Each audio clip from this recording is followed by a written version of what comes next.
Twitch page, make sure that that's correct. Let's go to Twitter, post everything, and let's make sure that everything's streaming and doing everything correctly. All right. Uh-oh. Are we live? Okay. Good. Hello, everyone. This is Chris Ingerson, and it is November 14th, and this is the November 14th TextQuest Devstream. So, today we are going to be doing a mixture of audio work and timeline stuff, which the timeline stuff is going to be interesting because I am not super well versed in it. I haven't actually had to do much since I initially started experimenting with timeline, and I already know that my initial experiments are obsolete because they changed how that stuff all worked. Because I started doing it while 2017.1 was still in beta, and they changed a significant amount of how that was set up. So we'll probably be fixing some of that after we figure out how to properly work within the new system. Something that I am not entirely sure about. Also, I probably should walk on screen, and I probably should throw up the coding, because we're going to be doing a lot of that today. So, to get started, I'm going to go ahead and take a look at our playable scripts here. So I've created two new scripts, play music playable and play music playable asset. Both, if I remember this correctly, and this is going to be a bit of a fun stream because I don't 100% know, but if I remember correctly, you need two scripts to properly utilize timeline. You need a script that is the actual playable, which is the actual behavior for what you want to do, and then you need a second script to contain all of the information for that playable. Now, if I remember correctly, that's this playable asset script. So you need two scripts, one that's the actual behavior and one that's like the data associated with that behavior. And if I remember correctly, the field, or the way to add fields for this is kind of weird. Specifically, I'm going to take a... Actually, I don't want to peek at that. I want to find all references, don't I? Let's see if I'm using this anywhere else. Timeline director, timeline manager. Here we are. Right, and this is the thing I was talking about, exposed reference. Play cutscene behavior template. Let's see, doing all this fun stuff. Okay, so yeah, I am fairly certain that I am correct in how I was going to set this up. So this will be interesting. Let's go ahead and how do I want to set this up? We're going to need some exposed references. So actually, will we need some exposed references, or can I just use just ints? So we're going to say public int music ID is equal to 0. We'll go ahead and make this a sound ID. And while we're at this, we go ahead and say using sleepyowl.common, and then we're going to turn this one into TextQuest. Let's go ahead and copy that over because I need to change the original one too. Ta-da! All right, and let's go ahead and pull this script over so that I can actually go over here. Yeah, this is going to be kind of weird. All right, so we need a public reference to a field, but not the data. We'll just take a look at this and see if we can get this to look right. So I think we're going to need, up here, we're going to need to say public int music ID is equal to 0. And we'll go ahead and not do an attribute on that. We're going to see if this is correct in any way, shape, or form, which is probably not going to be the case. But we'll find out. Also, I will put my phone on mute so that it's not constantly going off. All right. So with that, I believe I can actually create a playable on a timeline now. So we're going to go over to the castle. We're going to use the castle wizard appearing cutscene as like a test template, um, with the goal there that we're going to get music to play when the wizard shows up. Now, eventually that will actually be the case, but since we don't actually have any pieces of music that I want to use for that, we're just kind of going to use placeholder for now. Let's go ahead and go to scenes, data, scripts, and scene should be before that because it's alphabetical. Intro, castle. Let's go ahead and jump over to the castle.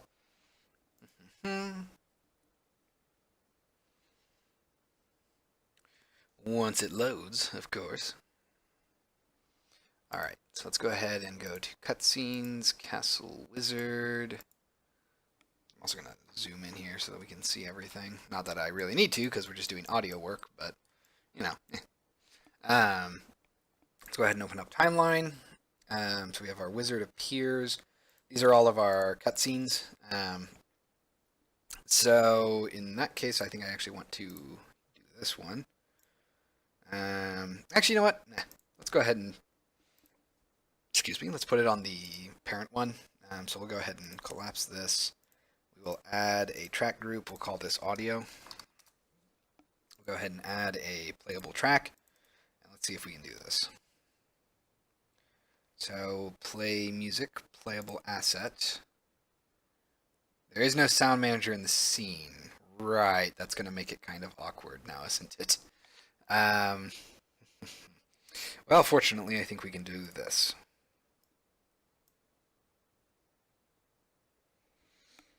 Just load the splash fade scene. Assuming that it wants to. I believe in you, Unity? Question mark? There we go. That's kind of funny. The global one. Oh, I guess that's because it has a camera. That makes sense.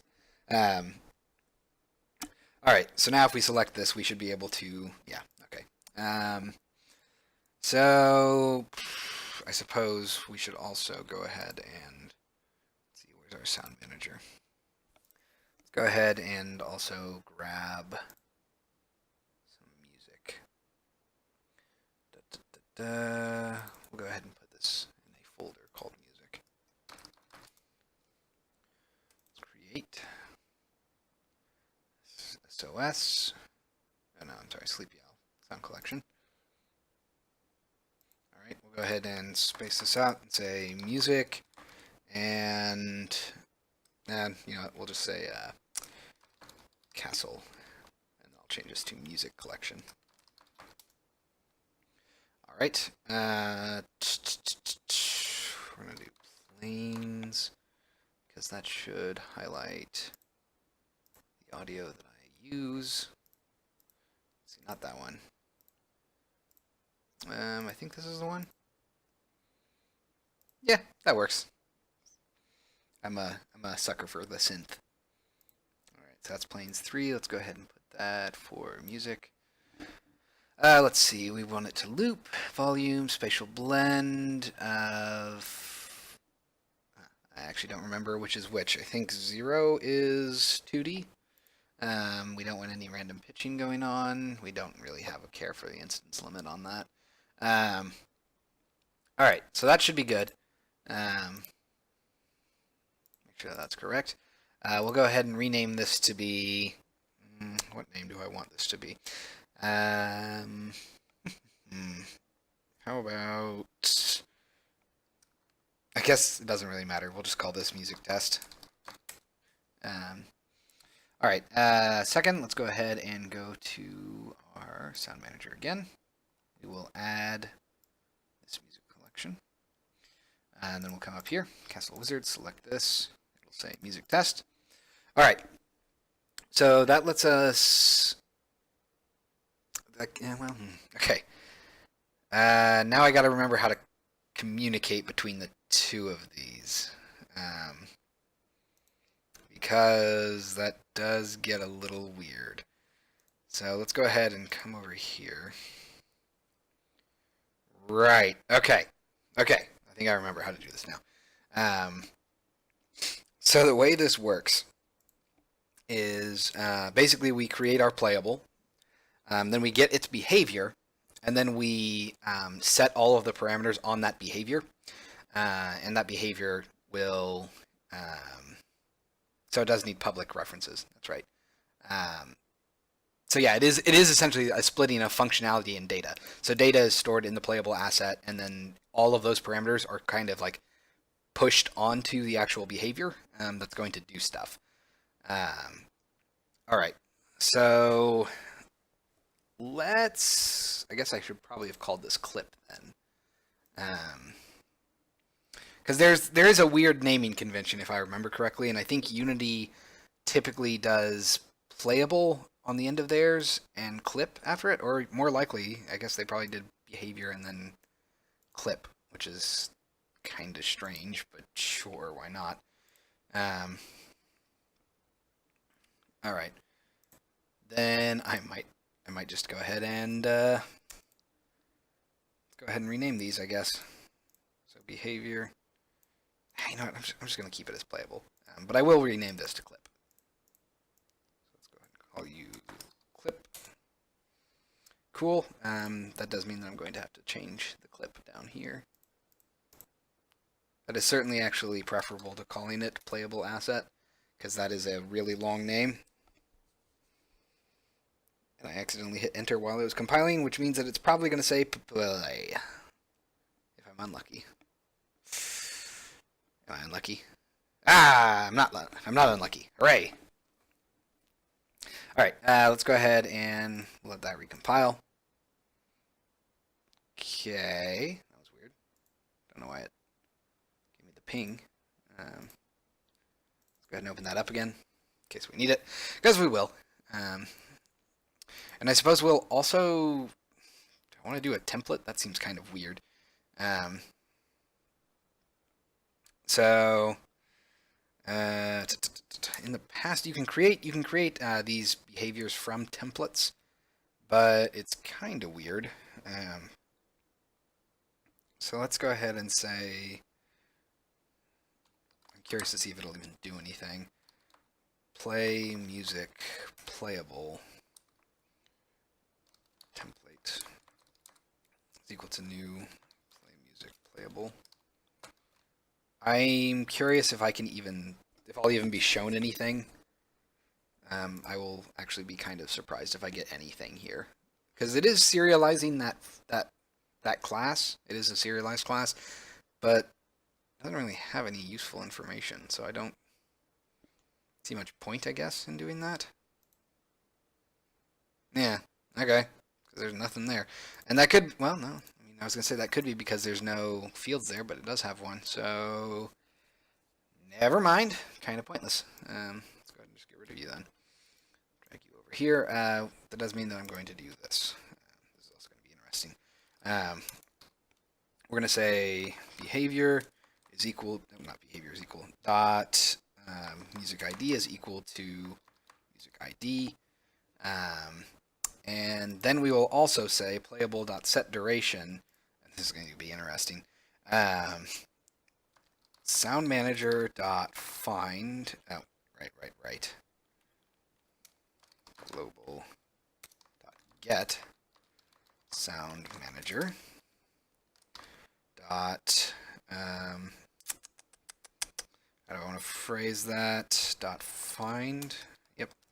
And music ID dot. Do I have a length? I feel like I should, so we'll go ahead and say dot clip dot length for now. So we're going to set that duration, even though length is a float. And this is largely a convenience feature, so that when we create a clip, it's going to automatically. Oh, you know what? That's not really going to do anything, is it? So I guess I should probably say if music ID does not equal 0, then we'll do that. I guess that actually doesn't make sense, does it? Because it's not going to change the duration for that. Although that does make me wonder. So this is something that I remember trying to attempt a while back, and I never really figured it out, but I think I might be able to figure out a way to do this now. Maybe if I can Actually, you know what? We probably won't do that on the stream tonight. I think there's some way to do a custom inspector, kind of, for these playable assets, if I remember correctly. Maybe I have to use a property drawer.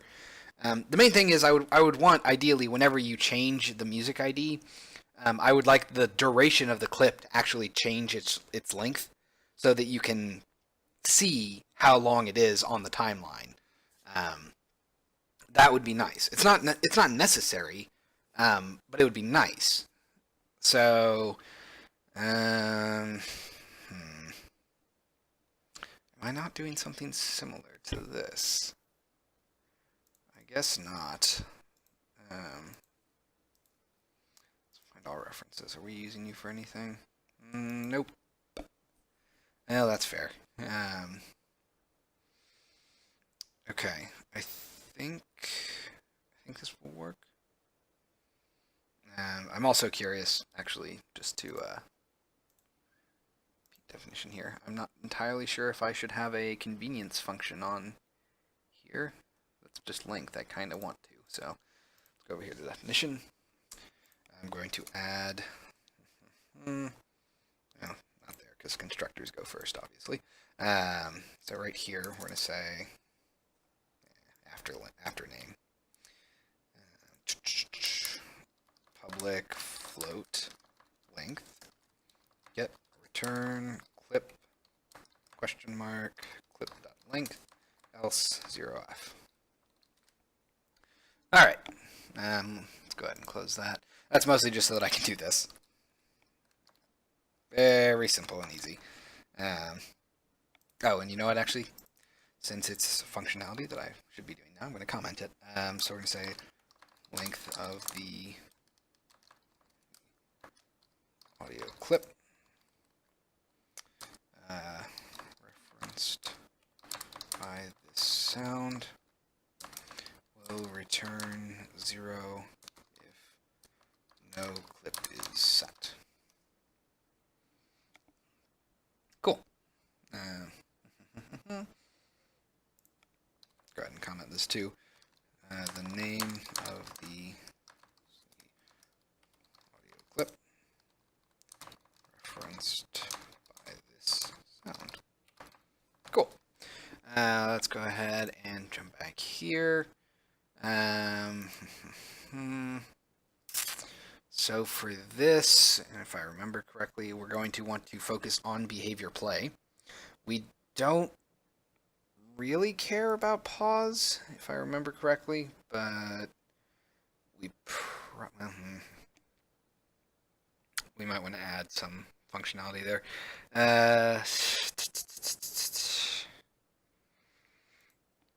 So I don't know. Yeah, this is going to be interesting. Also, I'm going to apologize in advance if I do a lot of what I've been doing, where I kind of go like, "This is interesting," because it's kind of like a new playground for me. I haven't really dug into this too much, so we're kind of going to be learning some stuff together. So, hello, Apollo I. Welcome back. How are you doing tonight? So, with this, I don't know if I want to have like a loop variable that I can keep track of, or maybe something like public bool stop music on complete as equal to false, I guess, by default. So we'll go ahead and go up here, public bool stop music on complete is equal to false. All gravy. Good news. Up to 425 active players. Nice. That's nice. Do you have a concurrent player, Max, that you'd be willing to share if you have that information? I mean, hey, either way, congratulations. 425 players is way more active players than I have. Though I guess, to be fair, I'm not really released yet. Okay, so this is going to be stop the music when the end of the clip is reached. Reached. There we Um, okay.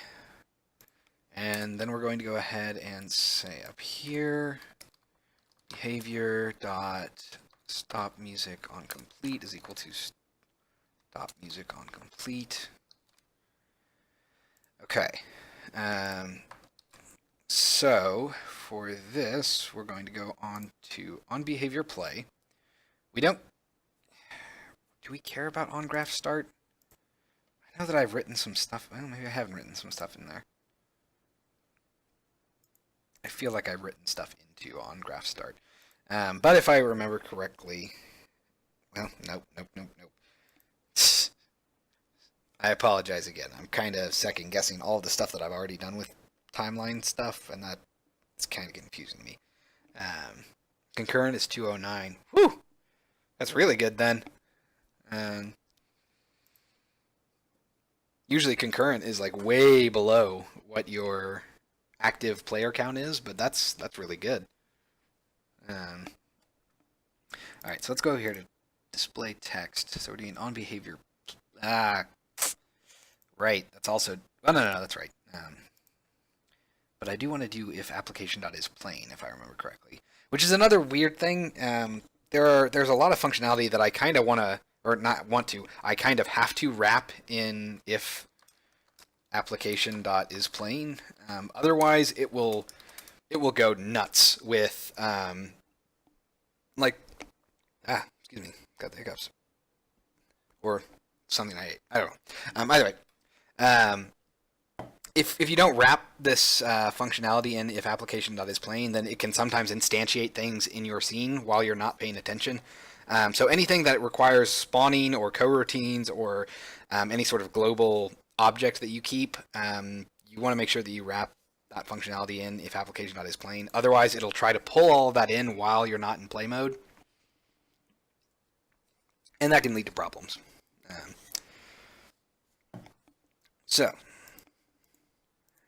So if I recall correctly, with this we're going to want to say sound. Oh, right, I need to add a reference to using.common. And we'll go ahead and say global.get sound manager dot play. Oop, hold on. What is going on here? It's like that. Weirdly, okay, whatever. Sometimes I have to use get and sometimes I don't. I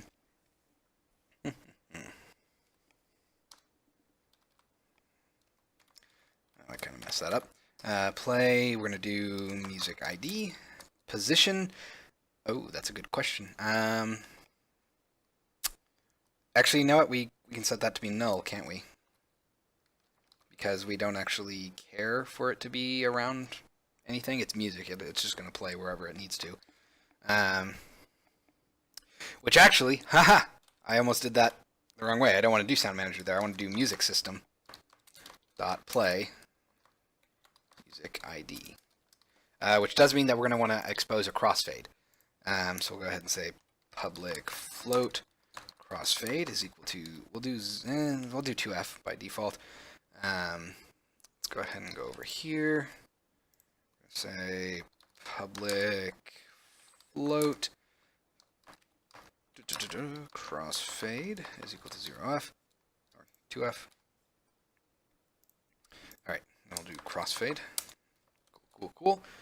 Let's go ahead and go over here. We're gonna have to do that. Behavior dot crossfade is equal to crossfade. Okay. And I guess that's all I really need to do there. Well, here to on behavior pause, we're going to say if application dot is playing, not player, just playing. Then we will say if stop music on complete. We'll call music system dot stop.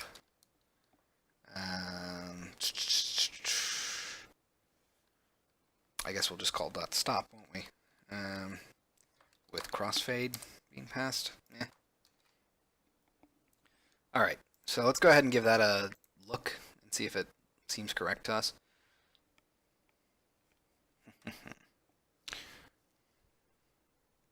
Oh, so Apollo, what's player feedback been like for your game? If you've been getting player feedback, I assume you have, but um, has it been mostly positive. I would also assume that just because of the amount of people that are concurrently playing it. Uh, but it's good to ask. Plus, it gives you a chance to brag. Okay, so let's take a look at this. We have our crossfade, which tooltip does not work. Oop, hold on. Yep. See, that's exactly what I was talking about. You can see that it tried to. You can see that it tried to do stuff here. Or it tried to do stuff here. Of course, it tried to do stuff. It tried to do stuff in while not in play mode, which is a problem. So we'll go ahead and say if application.isPlaying. Playing, not isPlayer. All right, let's go ahead and let that go.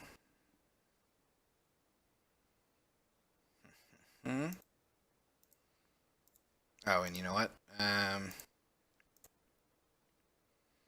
No, that should be fine.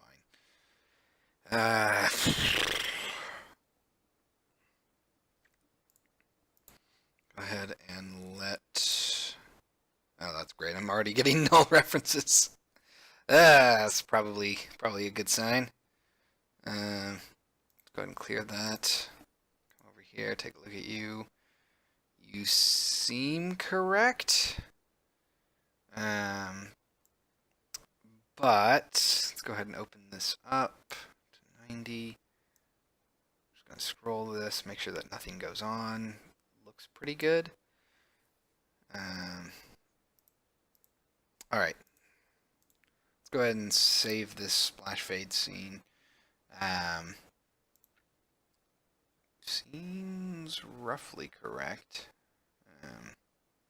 Oh man, I can't even do context. Jeez, how am I supposed to? There's like not even a gear for me to do context menu items.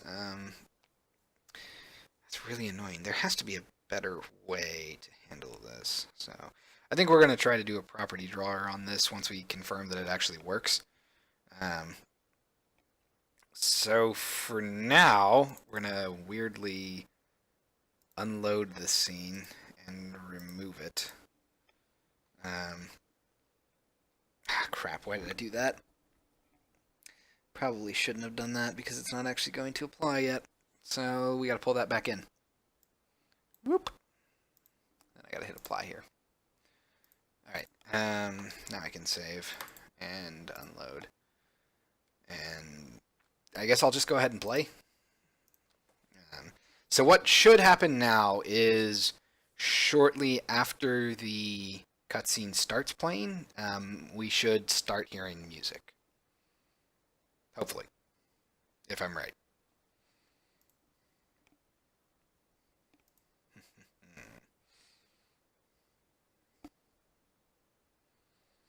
Okay. Take a look at this. Oh. Weird. My cursor didn't go away. Let's go ahead and run over here. Open. Okay, let's see what happens. Haha!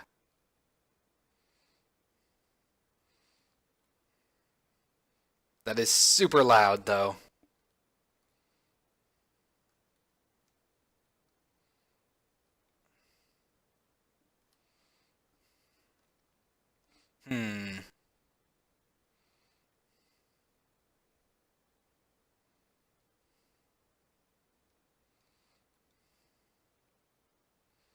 Okay.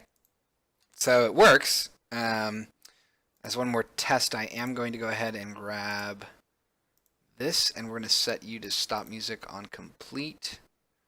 Good, the tooltip does work there. Which does mean that if you're doing anything with timeline, these fields are worthless as far as tooltips and such things are concerned. So you want to focus on whatever editor stuff you're doing with the playable asset script. So now that that is checked off, let's go ahead and try playing one more time. And this time it should play the music and then fade it out when it reaches the end of its point of playing. Wow, that was a terrible way of saying it when it reaches the end of the clip. But I know speak so well. Oh wait, no, I know speak so good. There we go. God, so loud. Okay, so that works. That is exciting too. So, what else can we do with that then? Go ahead and stop playing. So we can get it to start and stop music at will, at the beginning and ends of the clip. Is there anything else that we would want to try to do? If I remember correctly, ongraph start has some weird validation checks that you can do. Let's see, yeah. So I was doing stuff like resolving the shard, but that's because I was using the basic playable behavior, which is not actually that necessary. So this is the thing I was talking about, how like all of the code that I did is obsolete. No, it's not obsolete. It's depreciated, or depreciated. I can never say it right. Deprecated. There we go. I just want to say depreciated, but it's deprecated. In any case, so eventually this sort of behavior will not really be functional. So I need to transition to a more standard, playable asset split with a playable behavior. The reason that I did basic playable behavior was because when I originally did it, one, it wasn't deprecated yet, and two, it kind of rolled both of those functionalities into one. Which is why I did stuff on graph start here, but you can see that that's kind of irrelevant because the playable asset does all of that stuff for us, so I don't really need that in the playable itself. We can still do some sort of validation if needed, but that becomes less of an issue, really. So, yeah, that's going to be fun.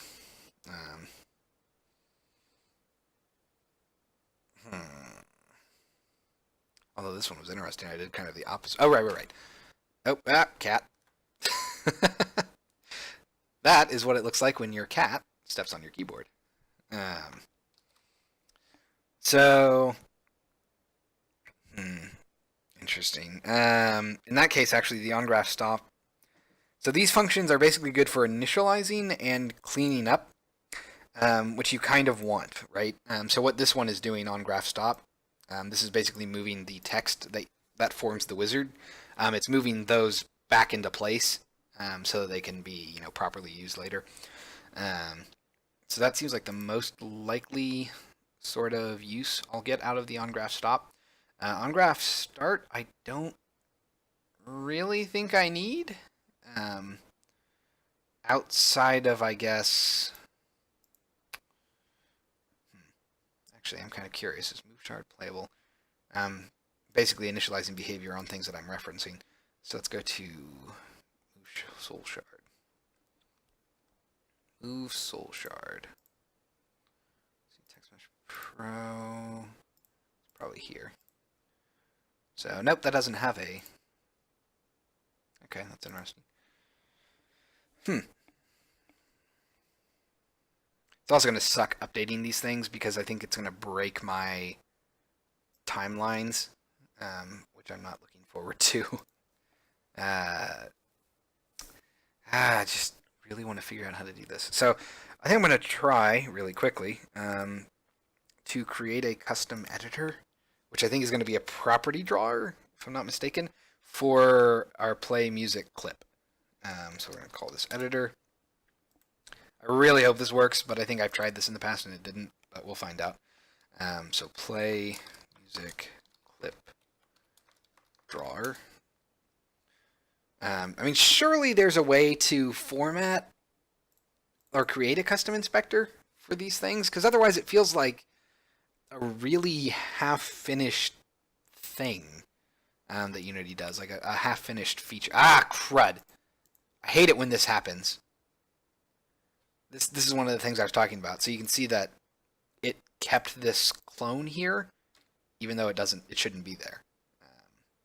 So you have to be careful about that. And if you're not careful, you can very easily accidentally do that, or just keep that in your scene. So let's go ahead and load this scene back in. We'll go back here, reload all. Ah, dang it, I didn't click on it. Boo. Boo! Boo, I say. Ah, splash fade. Taking forever to load. Alright, let's go ahead and open this up again. Well, not again, first time. We're going to go ahead and say using Unity Editor. We're going to change this to Property Drawer. Custom Property Drawer. Type of. And we're going to want to say text quest. So play music clip. Go ahead and say override on GUI. Let's see if this works. Can I really call? Well, hold on. I want to see what it looks like before. I don't know if it should be a property drawer or a custom editor, because it seems like it could be either one. But it can't really be an editor, right?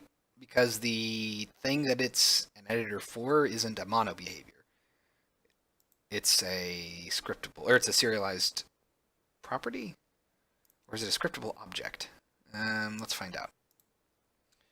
Okay, so playable asset. Actually, it might be a scriptable object. Ah, okay, so it's an editor. Yes. Okay, I think we're going to want an editor then, not a property drawer. So let's go ahead and get rid of this. I'm going to make this an editor. And get rid of you. Say custom editor type of. We're going to go ahead and say private void on able, and then override on inspector GUI. We'll do based on inspector GUI followed by editor GUI layout dot. We'll just say a help box for now. That's going to have a empty message in it that just says test. So worst comes to worst, this should work. Like it should, well, not worst comes to worst. Best case scenario, I should just get a little help box here. If I do, I'm going to be incredibly happy. If I don't, I'm going to be very sad. I get the feeling I'm probably going to be more sad than happy here. Yes! Okay. So I think it's different from how it used to be. Sweet. That means that we can much more easily change this. Yes. Okay. Let me think. How can I make this work for me? All right. I think I know how to do this. So it looks like we can do custom editor scripting, which is good. That means that we can actually change some of this. Go up here. Do our normal scripting. So we're going to say private serialized property m underscore bah, whatever it is. Let's go ahead and go back over here. I'm going to grab all this fun stuff. So music ID. Then we'll, I guess, grab these two. Come back down here. Get rid of you. Make this private. Make these serialized properties.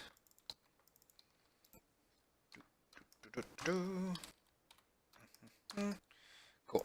And then we're going to say m underscore music ID is equal to serialized object dot find property music ID. Go ahead and copy this over. Crossfade. Duplicate that. Make this C.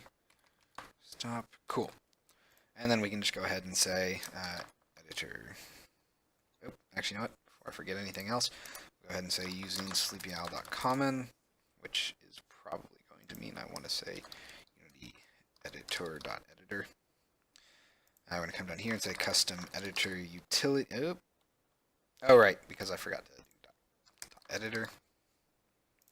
Then we're going to go ahead and say custom editor utility draw script field serialized object, and then we'll go ahead and say editor GUI layout property field m music ID. Go ahead and grab this. Grab this. Grab you. Oh, wrong thing. Sorry. Okay. Really? It's redundant? Huh. Alright, fair enough. Let's go ahead and load that up. So we should see this go away, but nothing else should change. And the next thing that I'm going to do is basically I'm going to make it so that when we change the music ID, when we update it, it's going to call a refresh function that will then change the duration of our playable asset to match the length of the clip that it's targeting. At least that's going to be the goal. So we'll see if that ends up working. And hold on, Cat's up on the keyboard. Need to get her off of that. Yes, Cat, I see you. I know you want all the attention in the world. All right, so for that to work, we're going to go ahead and do this. Editor GUI.begin change check. Then after that, we're going to say if editor GUI.end change check. Then we're going to do something, and that something is going to be something. Private music. No. Play music clip.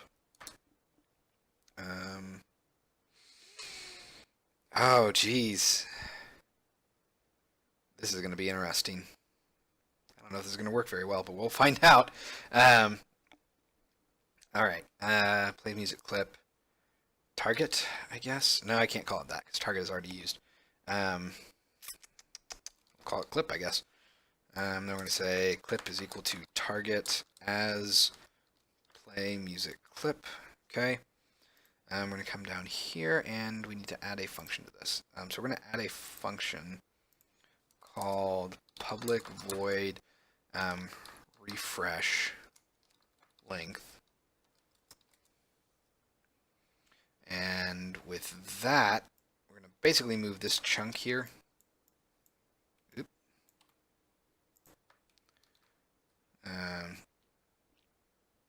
Oh dear, really?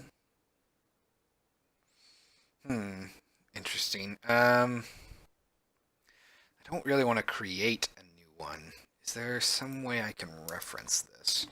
Let me check real quick. Scriptable player behavior, playable asset, duration. Oh, that's interesting. I can just set duration. Oh no, it's a get. That's fair. Inject playables into the given graph. So this is what I'm looking at currently. Trying to figure out how to properly grab. I mean, surely it's not create playable, right? No. Like there has to be something else that I can do. Let me try. Cat, look, you can't awkwardly stand on half of my arm. She's being very needy tonight for some reason. All right, so we're going to say script playable play music clip. Oh, I'm sorry, no. Playable.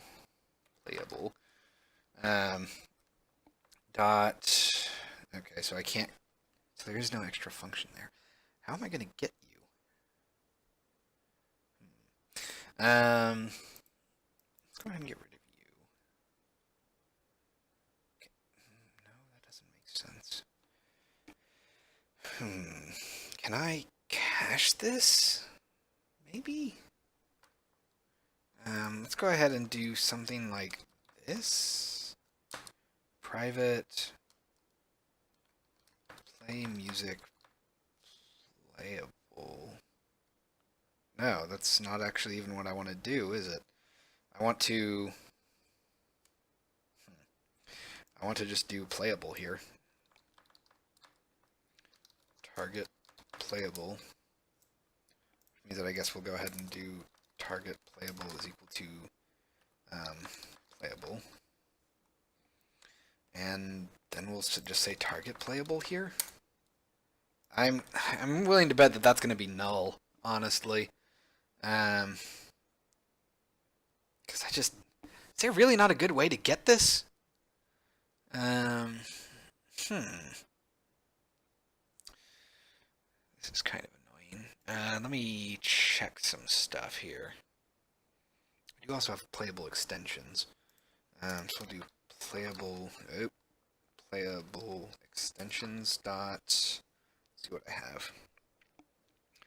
Destroy, get duration. Can I do set duration? I still have to pass it the playable though.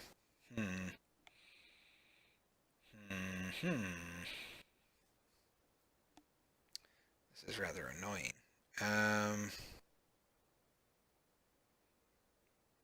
Jeez, what can I even do? I don't know how to grab the playable. Is the problem? I don't know how to access this. It's really weird. Mixer, and now I'm looking at. Oop, wrong thing. Now I'm looking at this. Trying to figure out how to do this properly. I don't want to.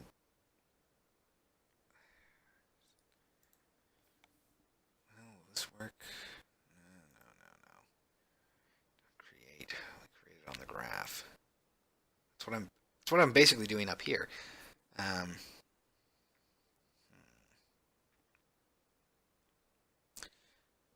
mean, maybe I don't have to worry about it. Maybe it just does do it.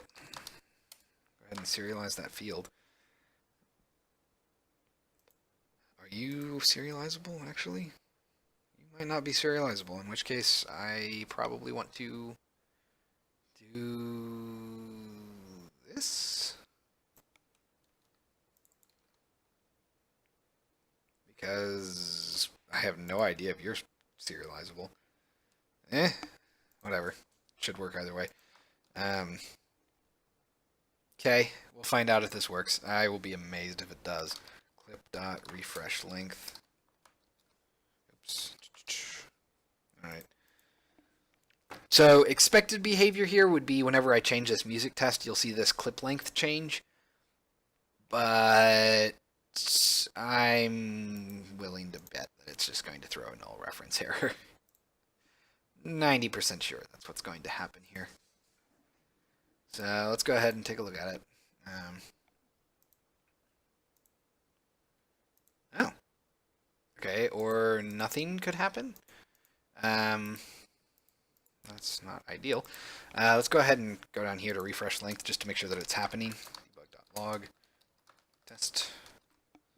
So now we should be able to tell if it's actually doing that.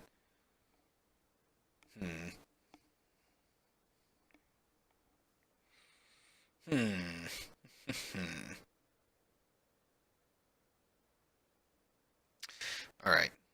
Let's see. Select you. Interesting.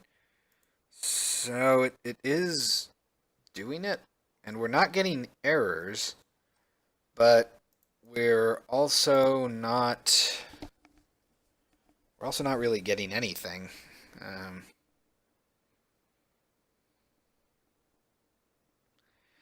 Let's go ahead and okay, debugging. Let's go ahead and say else target playable dot set duration.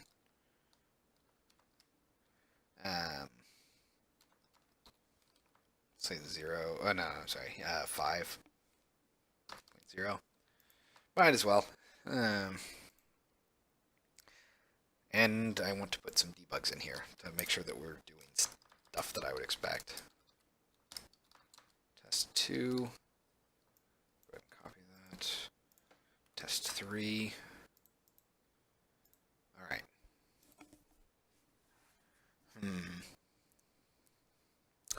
I'm also wondering if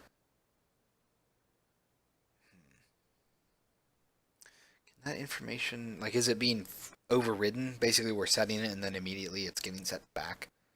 I wouldn't doubt that as a possible case. Yeah, so we're getting to test 2.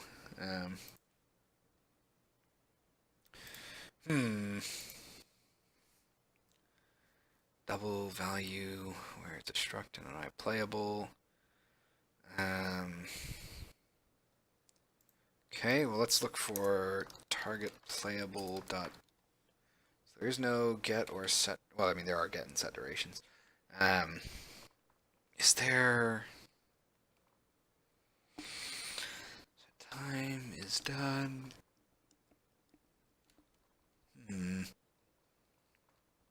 Output count, input weight, input, behavior. Any specified?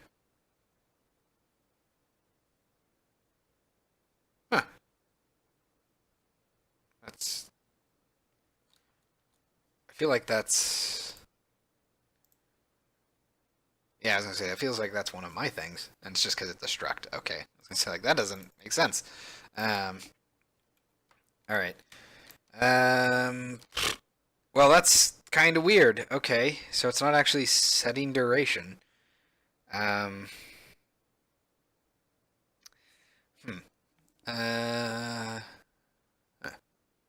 Okay. That's really annoying. Playable extensions dot. We don't really have anything in there, is there? I mean, we can set duration on this, and that will be our target playable with this. Let's go ahead and do that. And I guess we'll do it down here just to see if that works. Set duration, target playable, 5.0. Okay, that should work. Well, we'll find out. That's interesting, though. I wonder what's going on there. Also, is it 5 seconds long already? It is 5 seconds long already. That's interesting.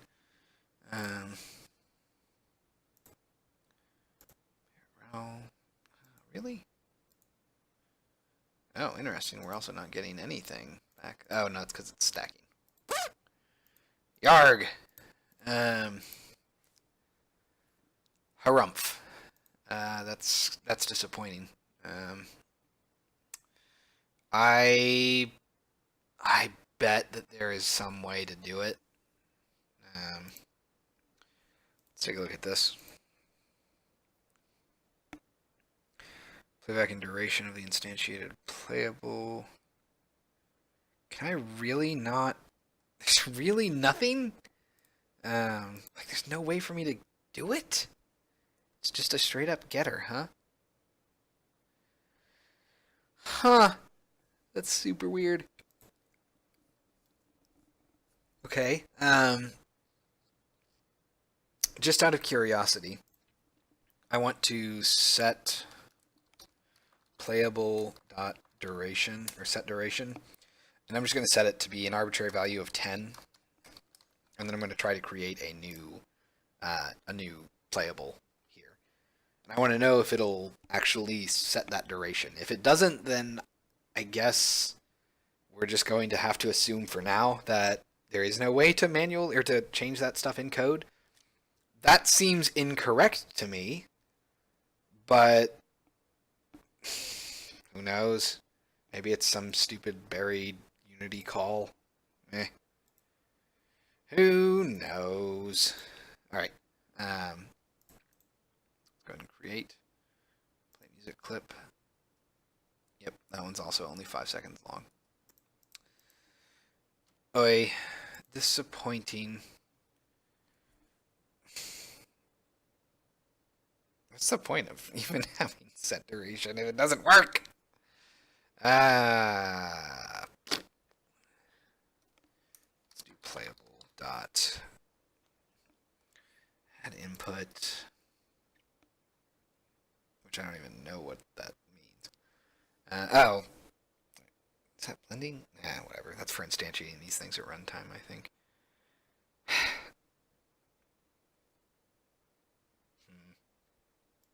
All right.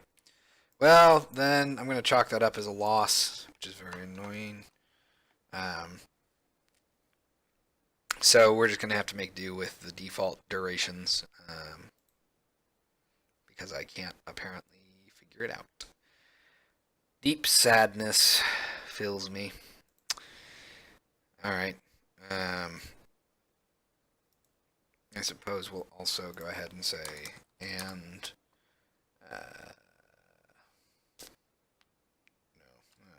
I was going to do a sound manager check there, but I probably don't want it. Well, yeah, okay. I'll do that.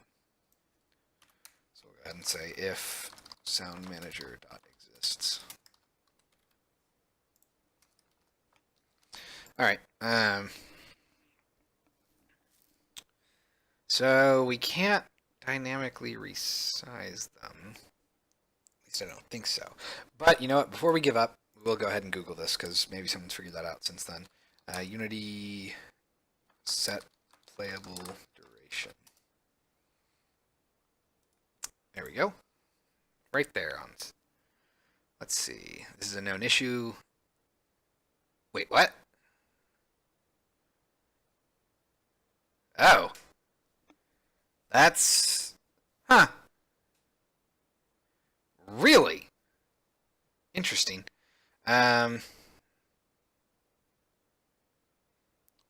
Weird. Okay.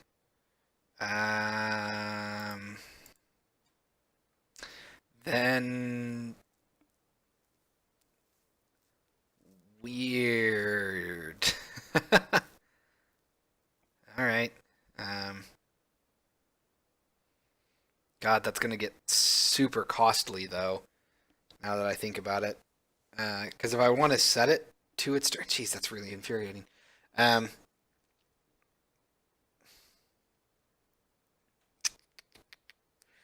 Based on duration, otherwise it's going to be set to that. So, yeah, okay. I guess we're going to try to do it in a smarter way. Let's go ahead and go over here. We'll say override duration. So I can override it and set it that way. But we probably want... So we can't do anything with the target playable. Let's go ahead and get rid of these things. Go ahead and just comment these out for now. Okay.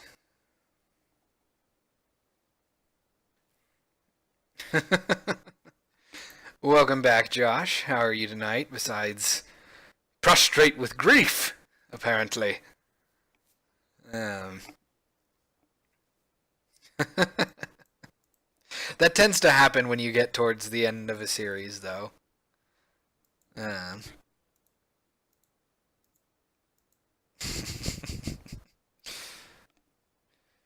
But the real question was, did you enjoy the movie? Also, I can get rid of this stuff now, and instead I'm going to do this private double... Jeez, I can't... Why do they do this? Why do they use stupid naming conventions like that? Great. So I don't want to... Alright, we'll say clip duration is equal to 0.0. And then we're going to serialize this field.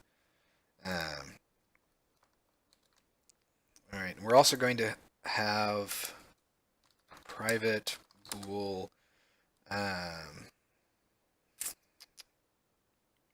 Is dirty?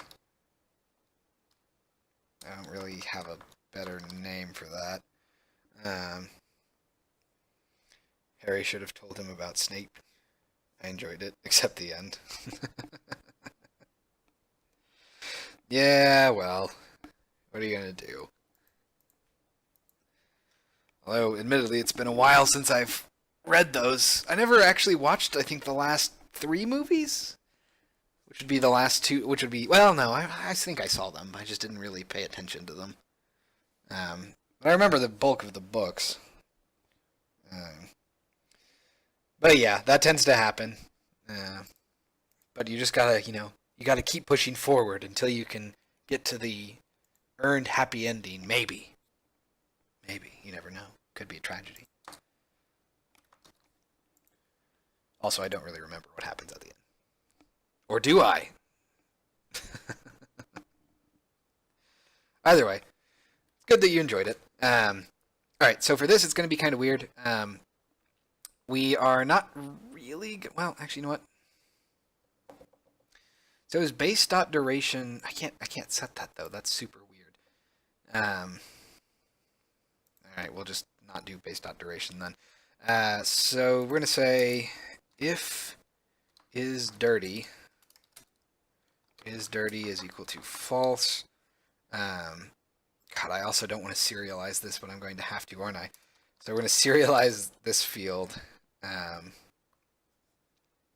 Well, no, you know what? It's fine. We're actually going to leave that as is. So it's not going to be serialized, which means that every time we would open up this graph, it's going to set all of those durations, but I think that's fine. So we're going to say if is dirty is equal to false. And then we're going to say if soundmanager.exists. We're going to do something. Else we don't actually care. And then we're going to return clip duration. And clip duration will be set to be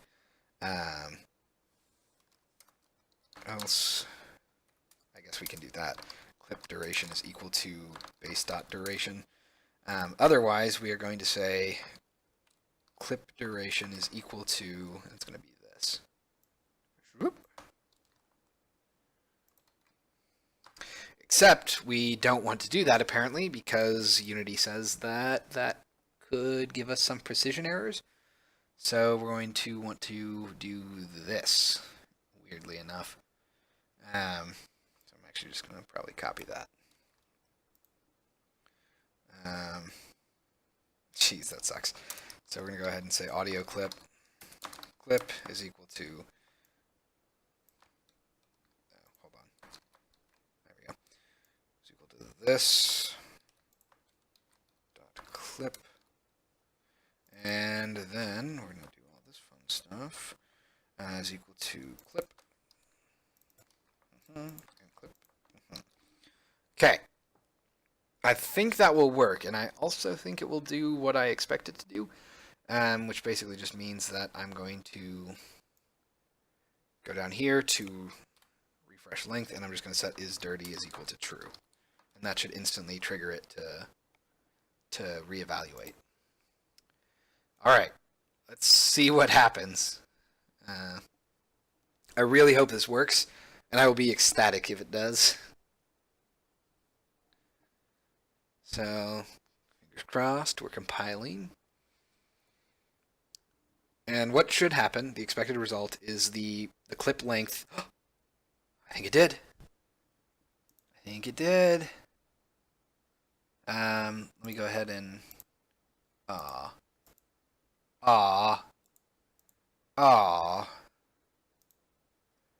Dang it. Something did happen, though. If you were looking at this, you saw an arrow, which I believe indicates that it's a shorter length than was expected. So I might go ahead and actually go up here. I'm going to throw in some debug here. Debug.log. Test 1 or test 2. Let's go ahead and test 3 down here. I'm curious if it's messing up because exist isn't firing as expected.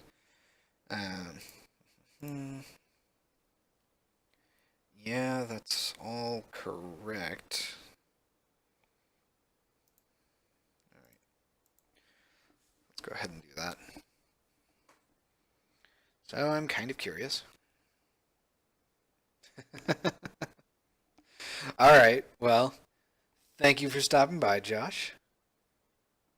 Hopefully the first Deathly Hallows movie won't be a downer for you. Um, don't take that as ominous foreboding, warning, whatever. Um, I actually don't remember exactly how Deathly Hallows Part One ends, but who knows? Maybe you'll enjoy it. Either way, thanks for stopping by. All right. So with this, let's go ahead and grab you. Dang it! Come on. I know there has to be a way to do this. Okay, maybe I jumped the gun. Let's see. Audio clip track. Typically, you create a clip prior to assigning the audio clip, so you need to pick a default when nothing is assigned. Go to editing, reset editing. Wait, what? Really? That's a thing? Oh my goodness. Why is that a thing? Great. Some of the customization improvements on our backlog is to better support drag and drop for custom types. That would allow drag and drop of audio clip and custom practice on the audio clip before determining default length. That is infuriating.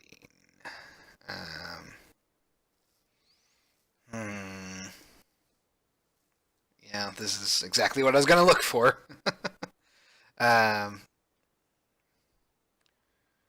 That's not how it's going to work. You lie. Alright. Track dot default clip. See, that's not going to work.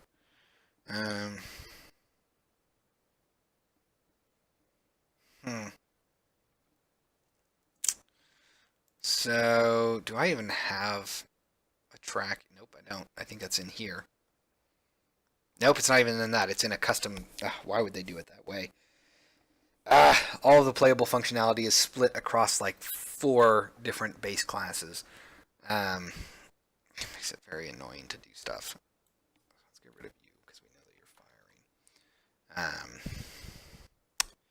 What to do about this then? So we can set duration, but that's actually not good enough. We have to. Jeez.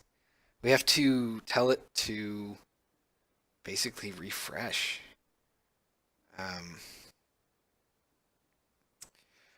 Bright side for this is it means that my get here does not actually need to be this complex. Instead, I can just do all of this, I think. So we can get rid of all of this, I believe, and we can go down here, do that, and then if we can figure out how to call that editor functionality, then we should be fine. That's going to be terrible. Oh, boy.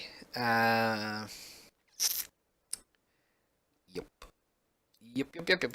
Okay, so we can get rid of the is dirty stuff because that doesn't actually matter anymore.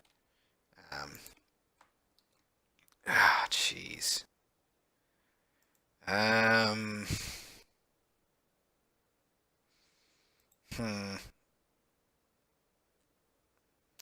Reset editing, huh? I wonder, how could we get that stuff? So, there's a way to simulate editor functionality, but I'd have to know the actual call for it. You can basically simulate a bunch of these commands via reflection and a string, but I don't know where to look to find it, which would probably mean this is kind of a bit of a wild goose chase. Oh, look at that. He might be doing what I'm trying to do. Audio.resolve if audio clip. Editor GUI, new serialized object. Duration. Oh, that's interesting.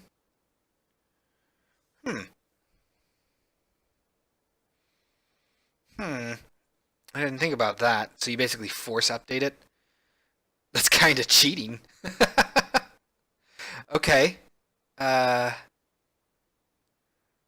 huh. Well, that'll work.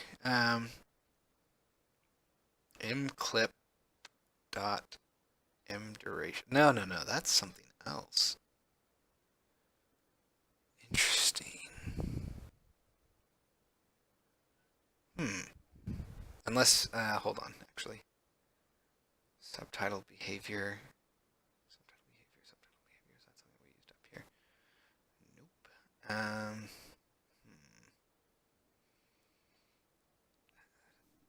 Property.serialized object. Why would you... You shouldn't have to do a property drawer. I think we can just do this with our editor script. Selection.active object. Okay. God, this is going to be super weird.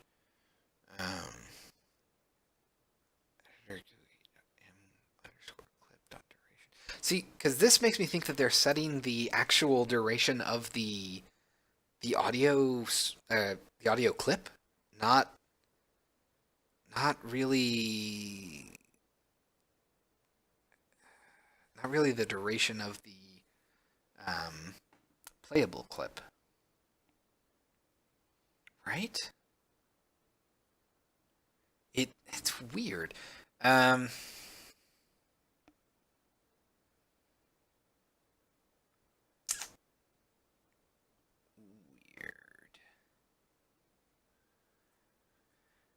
Because I assume that this selection.activeObject is the clip, not the audio clip, the timeline clip.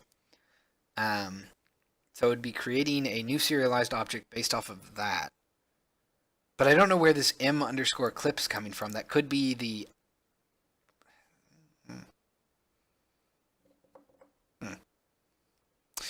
Alright, well, let's just try it out, I guess. This is going to be weird. Alright, so for play music clip drawer, which I need to rename editor now, we're going to need to go up here and say, oh well, serialized object dot update, because I've been doing this wrong. Serialized object dot apply modified properties. This is going to be interesting. Let's go ahead and go over here. So I'm going to change this. Copy this. Instead of saying refresh length, we're actually just going to do this. Sound manager dot exists. Blah blah blah blah. Right. Hold on. Using sleepyowl.common. So I think this is when we'll probably get some conflicts. Let's see, clip duration, find music. Geez. So I need to do this. Dot int value. All right. And then clip duration. This is going to be something else. And this is going to be our. Jeez. Serialized object dot find property dot double value is going to be equal to that. And I guess, geez, we're not going to do anything there. And this is going to be m duration. We'll see if that works. So what should happen now when we change our music ID? It should change the duration of the playable clip, at least according to the internet. We'll figure out if that means that it's, the truth or not in a second. All right. Dang it. Oh, but we did get a null reference, which is new. Let's see what happens. What are you mad about? It's because there is no im duration, isn't it? Okay, then we will change it to clip duration, because that's what it is. Let's see if that works. It's weird though, because he's not really doing anything besides. If you want the duration to update when you're changing the audio clip, you can do so by creating blah blah blah blah. Template similar to playable. You can then change the audio clip and see the clip duration update. Really? All right, let's try it. It just doesn't seem right to me. Seems like they're not really calling anything. Oh. Well, I was wrong. It seems. Something's definitely changing. You can see the arrow, and you can see that the background changed a lot, which is weird. We're also getting a jumble of things here. Looks like our text is messed up. What are you saying? Hold? Oh. Weird. Okay. Let's go ahead and change this back to music test. Interesting. Also, it didn't actually change the duration. It just... This is weird. Maybe it is? So you can see that this gray box is changing size. But does that mean that it's just longer than we would expect? I guess that makes sense. Let's go ahead and change this to music test. And we're going to stretch this out as much as possible. There it is. Okay, I get it. I get it now. So hold must be something with how clips that go past their length. It's well, I don't know what it does, but it's doing something that apparently indicates that we've gone past the total length of the expected length of the clip. So for this, I also wonder if that means that I can actually rename this dynamically. But two, it seems like we are setting duration, but we're not setting the length or something. So you can see that, yeah, that sets it to be the correct length. If we do that, let's go ahead and reset that again. Editing. Yeah, weird. Okay. So we can't. That's incredibly frustrating. Also, I can't actually even right click on that. Come on, seriously. Editing. Reset editing. So it'll change its duration, but it won't actually change the duration of the clip. Funny enough. Still though, that does mean that I can probably do stuff like I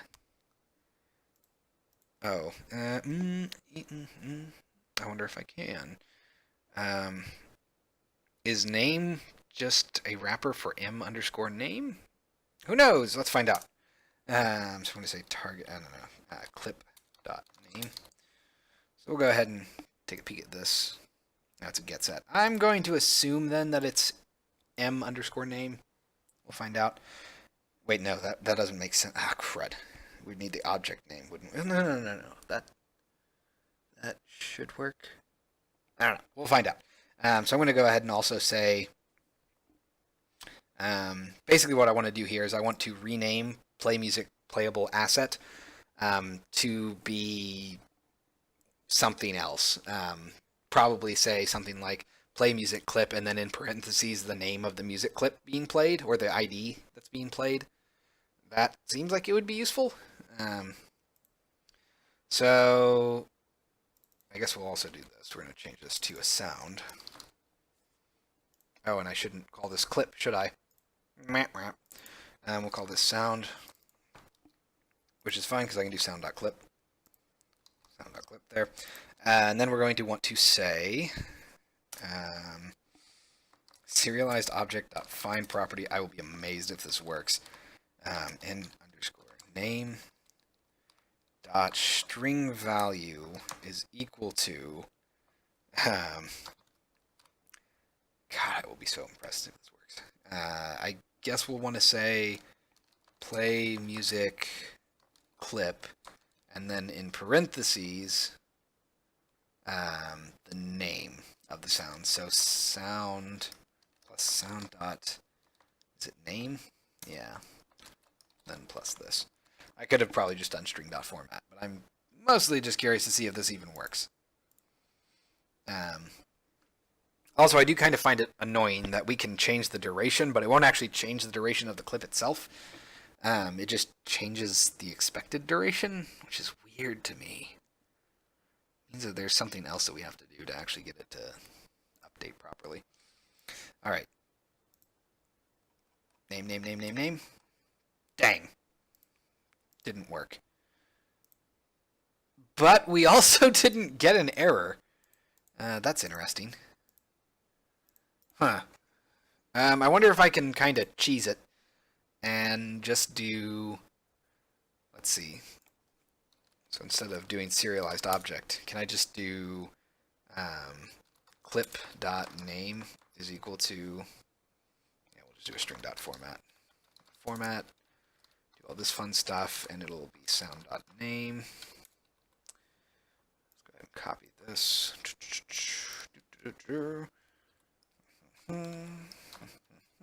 Oops, there we go. That should work. So this is a bit more of a direct change, but because of that, I'm kind of worried that it's not actually going to apply like you would expect. Things can get kind of funky in custom inspectors when you don't use serialized properties. They get a little bit easier to accidentally wipe. So, oh, it didn't even do anything. That's disappointing. I guess I'm going to go ahead and debug that then to make sure that it's even debugging the right thing. Debug.log. Oops, not lock. Log clip.name. Go ahead and let that compile. Mostly this is a convenience thing that I would like, because this, if I can get these clips to rename dynamically, then I don't have to actually click on them to know what they're playing. I can just see, oh, it's a playable, it's a music playable, and it's playing this because it's in parentheses. So let's go ahead. Oh, huh.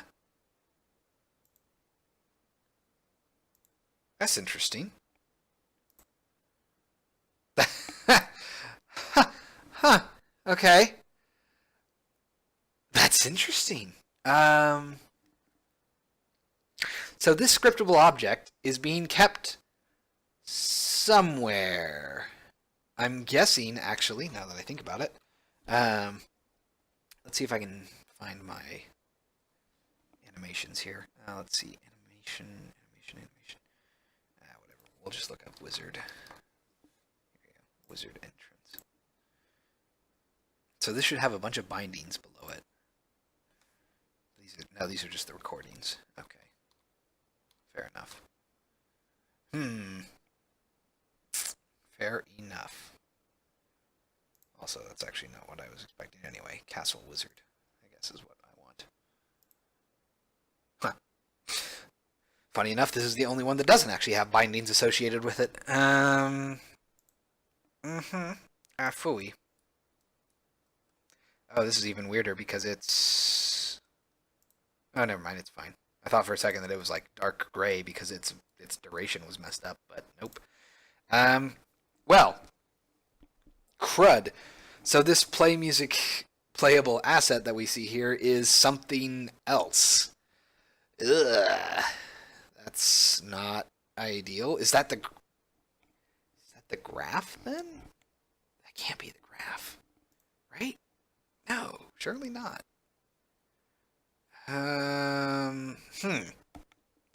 Well, I mean, even if it is the graph, I have no way of really retrieving that, so that's not great. Let's take a look at this real quick. Go over here to playable asset. Do I have a reference to my graph? A reference to my outputs. And I can create playables, but there is no graph, unfortunately. Phooey. That sucks. Okay. So we do get graphs passed in, but that's probably not viable information. Man, that's annoying. All right, we'll have to live with it for now, I guess. Um, so do I even need you really? Entirely. Let's get rid of you. Um, so clip duration, all that fun stuff is simple enough to do. Also curious. Oh, no, that's right, because I didn't make a field for it. I was going to say it's curious that I don't see that, despite the fact that I serialized my clip duration. But it's because I have a custom inspector. So unless I explicitly tell it to draw that, it's not going to. I am curious if I can do that, though. Let's see. Create tracks mixer is a game object that contains a playable director. Playable, get generic binding, pass the track key. Blah. Okay, that's not exactly. Yeah, that's not exactly what I need. I will go ahead and say set playable clip name. I'm curious to see if we can do that. Timeline clip. No. Change clip name with custom playable. It seems like it might be. Yes. You need to do it from your custom track, which has that. Are you serious? Timeline clip has a display name. That is. You've got to be kidding me. So for me to have basically the same amount of control that you would normally expect from any of Unity's built-in functionality, for me to be able to change the name of this asset, it needs to be on a custom track, not the playable track. But that doesn't make sense. Hold on. Did I jump the gun on that? You need to do it from your custom track, which has access to the timeline clips. Timeline clip has a display name property that you can change. It's the easiest place to put it, but it's very much out of place to do. Renaming there on validate might work better. You have got to be kidding me.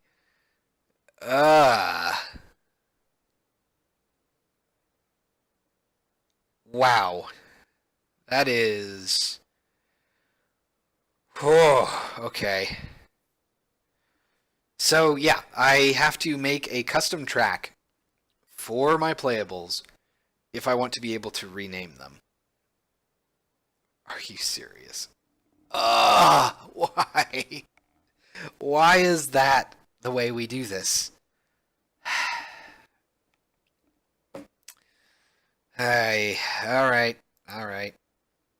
I I really I really don't want to do that. I really just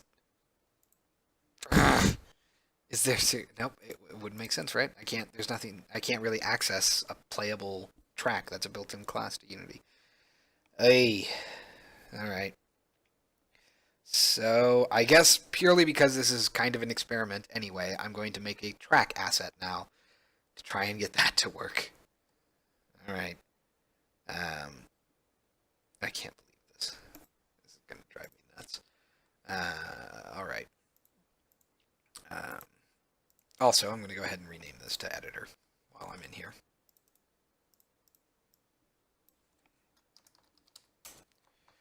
Might as well.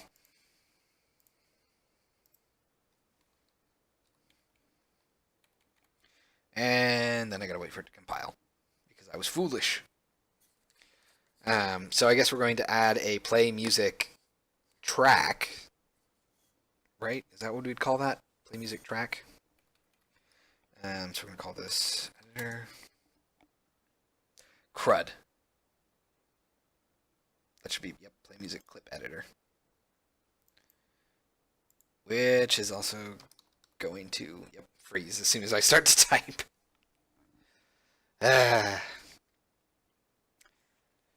Well, I did say at the beginning of the stream that it's going to be a a bit of a weird day for us because it's all new stuff, at least to me. Um, the bright side is that I'm pretty confident with what we've been learning so far. I think I'm getting a better grasp on it, which is good because I'm pretty sure that I'm going to get more into timeline for some of the stuff that we needed to do. Let's go over here to create C# script. So there's going to be a play music track. So for those keeping count, this is, I'm not going to count my editor script, but that's 3 individual scripts that I need to, one for storing the data related to what I want, for what I want to be affected, 2, the actual behavior for that data, and then 3, a track to contain all that information purely so that I can rename things and make it a little bit more convenient for me to use. Oy. I'm also actually curious, is there a create playables, is there a track asset? There's not. That's kind of weird to me. That is one of the things that I find strange about the playables, is they only have 2 template scripts for you. They have the behavior and the asset, but they don't have the track script, which I don't really know how they would expect you to know about that unless you already did. So we're going to go up here and say using Unity engine dot, I believe timeline for this, not playables, because we want this to be a track asset. Yep. And if I remember correctly, I need to tell it what type of binding it is. No, that's not what I want. Hold on. Gotta rediscover this stuff. There should be a, yeah, there it is, display text track. Once Unity compiles, I'll actually be able to look at that, of course. Any day now. There we go. Track clip type. Okay. Oi, this is going to be weird.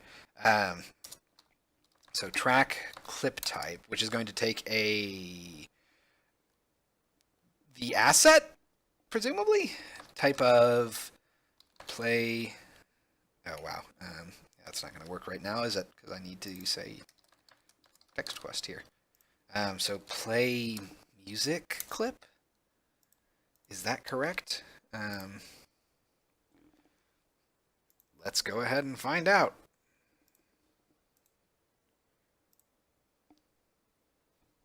So what we should have here is, we should be able to at least add the track, I believe. So we go up here to plus Sleepy Owl text quest. Okay, nope. Oh no, there it is. Yeah, play music track. Cool. Okay. God, this is super weird. All right. So, let's go ahead and do this. I think I can set track color too, which of course is going to be very annoying. Let's see, if I wanted a orangish because it's supposed to be music, I guess that would be something like 0. Probably 0.7 F. Oops. 0.7 F and then 0 F. Seems like that would give me a orangish color. It's a lot of green and red. We'll find out. If I'm not mistaken, actually, I think my play clip or play cutscene tracks also have a custom color. I think they're red. Yep. There we go. Ugh, that's not quite what I was expecting. I guess that's true. Red and green would make yellow, not orange. So I probably want something more like that. I probably want you to be more like a 9. I bet you didn't think that we would be talking about colors today. I know I didn't think we would be.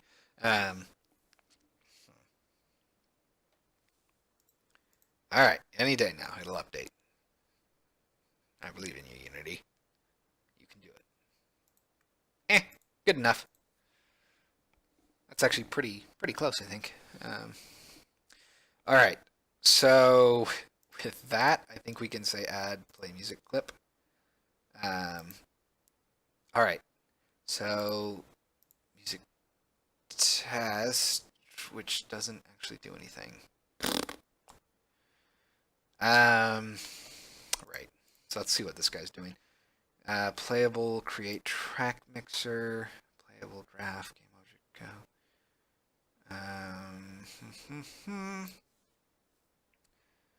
Right. Jeez, this is gonna be nuts. Clip dot asset. Oh, right. Okay. Gah. Okay. So let's go ahead and override this. We want create track mixer, I guess. Oh, good. It automatically included playables. That's nice. So for this, based off of this, playable.getBehavior. No. Hold on. God, why? This is so weird. So I think I'm going to want to do this. Script. What is it called? Script playable, but it didn't show up. Script play. Okay, there it is. It's distracted. That's why I didn't notice it.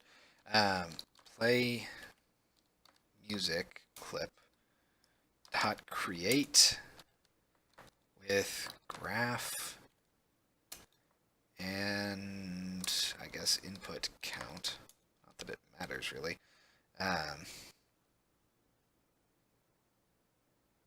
Oh right, sorry. Play music playable. So we're gonna call this pretty much the same thing. We'll call that playable is equal to u.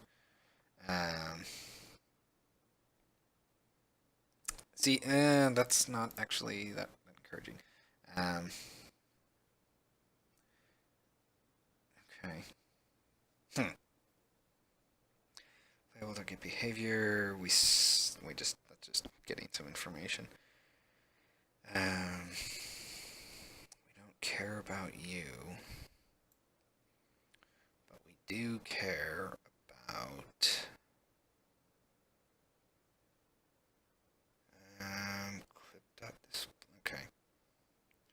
So let's, I guess, loop through here.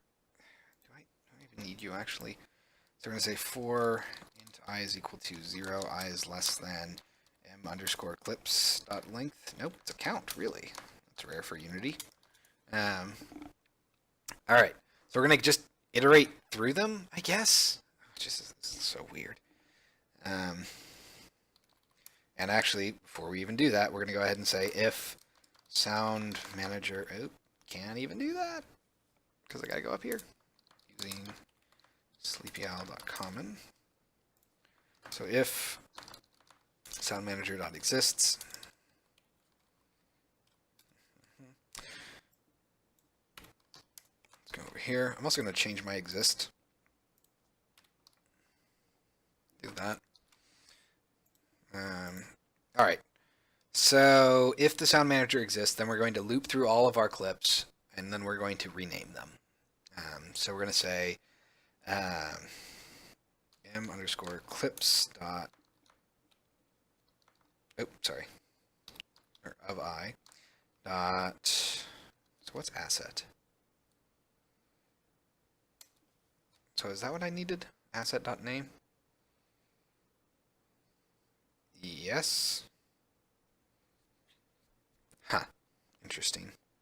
We could also assign a template here if we wanted to. But that seems pointless. Wait, hold on. Behavior. Ah, I see why I want that. Is equal to m underscore clip of I. Oh, no, that is not correct. So we would want this to be object clip is equal to that. And then we would just do clip.name. I think that would be a no. Hold on. Template, huh? So let's go ahead and wait, what the heck?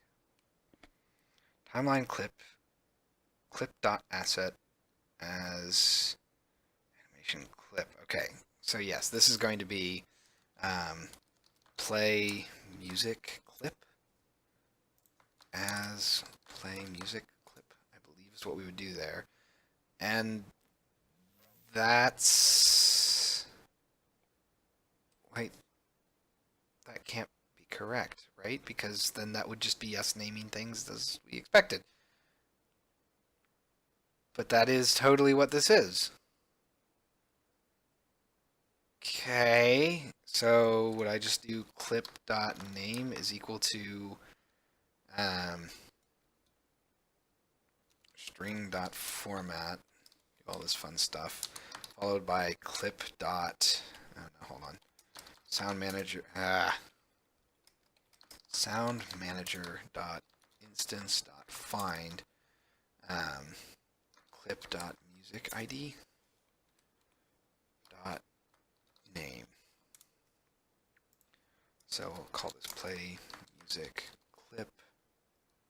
Doot doot doot doot doot. Okay, this seems weird. I don't quite see how this is going to work. I will also be very curious to... Oh, you know what? I wonder if I can also change the clip duration here. Clip.duration. Can I do that? Nope. Fair enough. Although, actually, I guess I could, couldn't I? If I came over here, I did set clip duration is equal to value. Or are you going to get mad because, yeah, that's fair. Oi, because I can't have nice things. That's... why does Unity do it like that? That's so infuriating. It means to set duration in code. You have to do it through editor scripting. Okay, not mad. Not mad at all.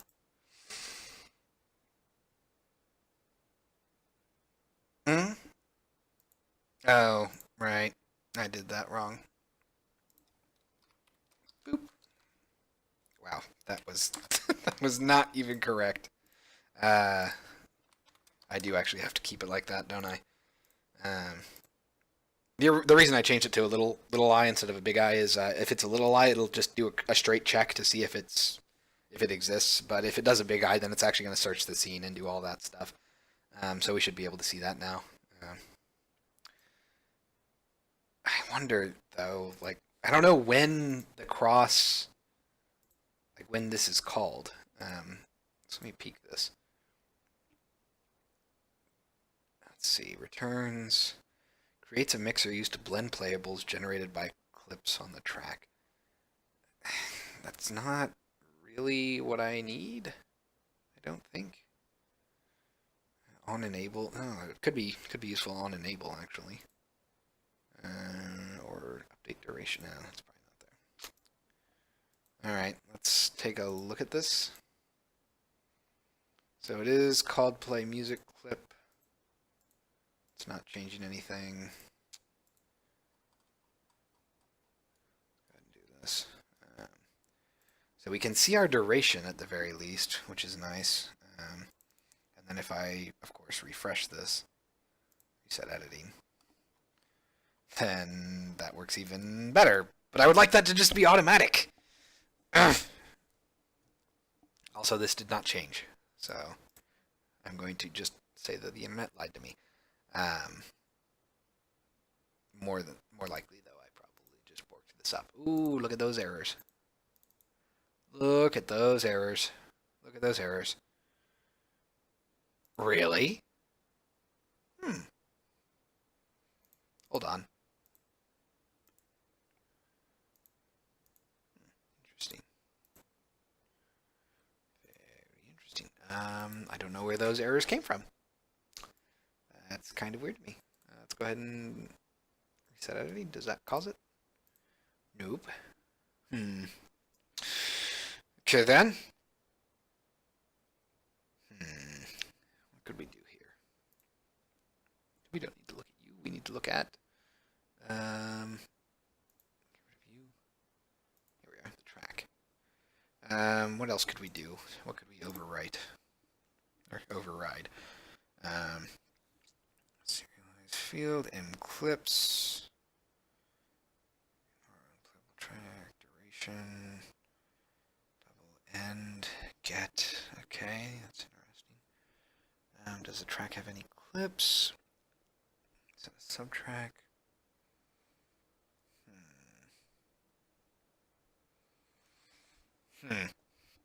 Timeline asset. This track belongs to. Create default clip. Create playable. I don't. I don't know. That won't work, will it? I'm willing to bet that whoever was doing this in their script is probably using the script wizard that Unity released, which is somewhere on GitHub. I probably should look that up.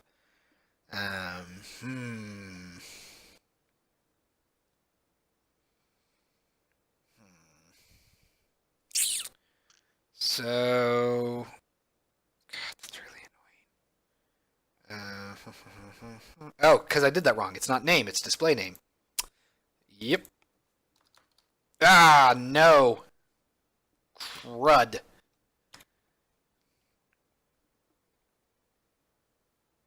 Okay, hold on. So I want to do, I think, underscore clips of I dot display name. Okay. That might work. That might work. Maybe. If we're really lucky. Also, you know what would be really cool is if I could display an audio waveform on here, which is probably a thing I can do somehow, but I don't know how right now, so we'll leave that alone. But that would be a really cool thing to do. Something changed. No, I just deselected it. Interesting. I'm guessing that these null references are just from the refresh that happens. Come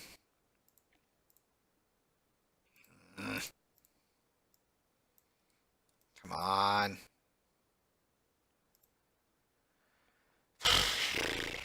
Okay. Well, dang it. I don't know when this is called is the problem. Let's see. Is there something else?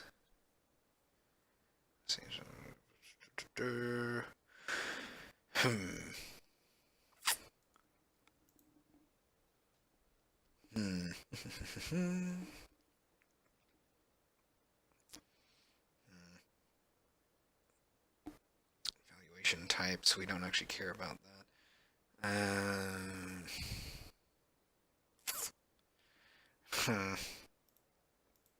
I don't know what we can do here. It doesn't seem to fire. I guess let's go ahead and put a debug. I'm just curious to know when this fires. Because I have no idea. I don't know if this is something that gets fired once when you make a clip, maybe. That would seem odd to me, but I don't know if it's something that happens when you blend two clips together. That almost seems like it would be more correct because it's a mixer of some kind. Let's go ahead and let's clear all these. Let's add play music clip. Nothing got called there.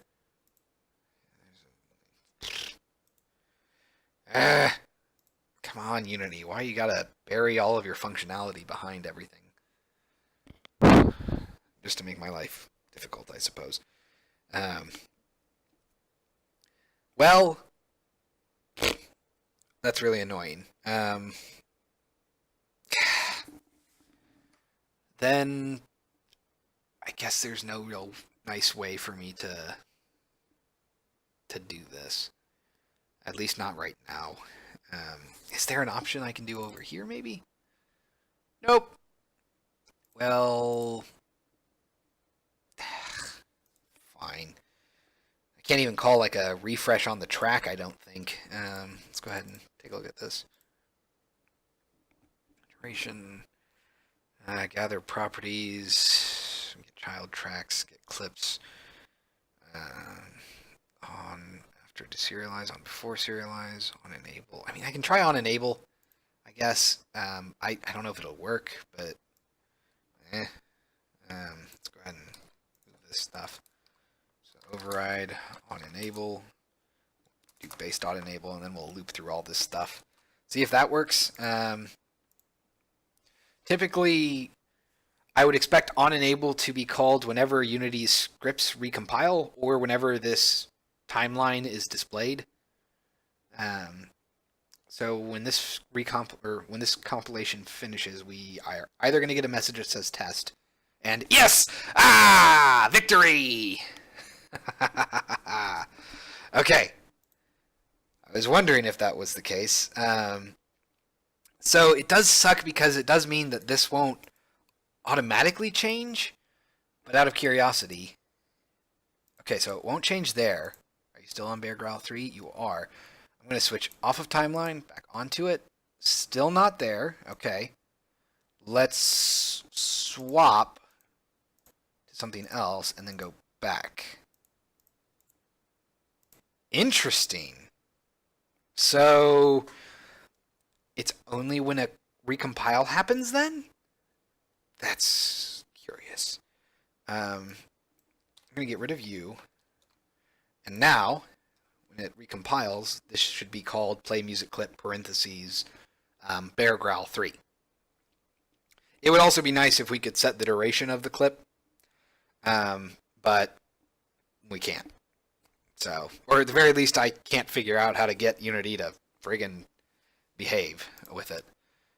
So yeah, interesting. It seems like, I don't know why that's the case, but that also really actually concerns me. I don't know. I don't know if that means that all of my play music clip scripts across all timelines would refresh every time I recompile. Oh, geez, that can't be right. That just seems so terrible. Just doesn't seem very efficient. But we can at least get rid of you. Funny enough, that means that we basically just don't even care. We just wanted to have a custom track asset for a freaking on enable. All right. Can I do mclips.duration? Nope. Oh, I'm sorry. I also have I. Is there a duration I can do? Oh, I can. Yes. Is equal to clip.duration. Can I do that? Will that work? That would be really, really cool. Oh, dang it. I won't actually know if it works right now. That is really annoying, though, that I have to basically tell it to do. So I'm going to set this duration to be 5 seconds long. And then I'm going to go back here. I'm going to throw in a debug again.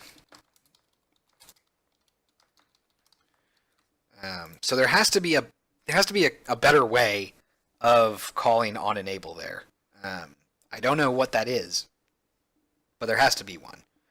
I really hope that this works. I will be so happy, because it means that we will have some way at least of doing it. Yes.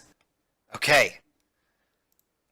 Okay, so we're getting there. It's a really weird and roundabout process to get these things to do what you want, but it is possible.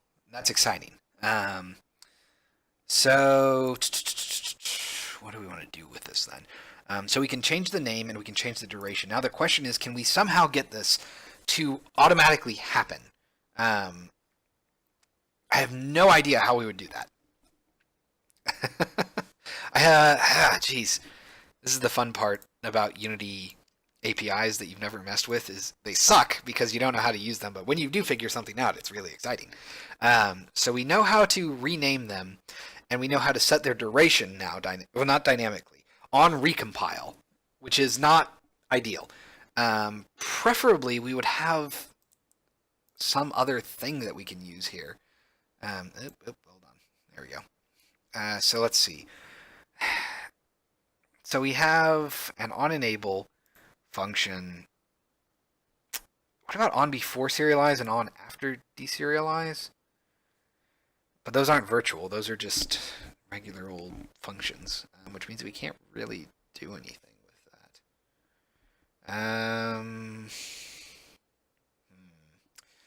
I wonder about hash and update duration, maybe? Because pretty much everything else is kind of off limits. We can't really do much with it. If we go back here, let's see. So if I put a debug in here again, debug.log test. When that recompiles, I want to see if I can do a stack trace on it. See if actually, you know what? Make sure that that's not even up. Oh, you know what? That might be possible. If I deselect a playable and then reselect it, I wonder if it actually does a recompile or if it re-enables it. Let's go ahead and go back here. Let's clear you out. Let's look you up. Timeline. Okay, good. I guess that didn't call test, so I'm not super enthusiastic. Dang it. Okay, that's really weird. Really though, that means that's so weird. So that means that playable timelines are, well, actually, let's see if I can select it here. Also, no. So that means that onEnable is only called on those whenever you recompile scripts, which is actually kind of bad because that means that it's going to recompile every time that you call or that you recompile scripts. So it's going to do that onEnable function every time. That's not ideal. If I close timeline and open it back up, does that do it? Where are you? Timeline. Let's select Castle Wizard. No. Oh dear. This is going to be interesting then. So, can I double click on you? That would be nice. Good, I can. So it's Bear Growl 3. All right. So we're going to go ahead and close timeline. And we're not going to have how do we want to do this? Geez, this is kind of odd to think about. I guess we're going to want to say, you know what, nuts to it. Let's go ahead and unload this scene. Let's remove this scene. I'm going to go into a new scene. And I'm going to clear my console. Then I'm going to just put a test 2 in here. Or 12, whatever. Okay. So if we get that test call, if we get that debug out, I'm going to be a little concerned. Because that, to me, will imply that, oh, that's really not good. Oh, that's really not good. Oh, no. Oh, that's bad. Are you serious, Unity? So that means that Unity is serializing all of those assets every time that you recompile your scripts. Oh, that's not good. Because that means that every time a recompilation happens, that's probably going to get worse and worse. Well, it's probably going to get basically, after a while, I'm willing to bet that I will have slowdown because of the timelines recompiling and renaming all of their objects. That's not good. That means that I can't actually pull or use on enable for this because it would happen too frequently. Now, I could have a bool, right, like a public bool. Actually, can I? Is this even a serialized thing? It's a playable asset, which itself is not serialized, so that's not great. Jeez.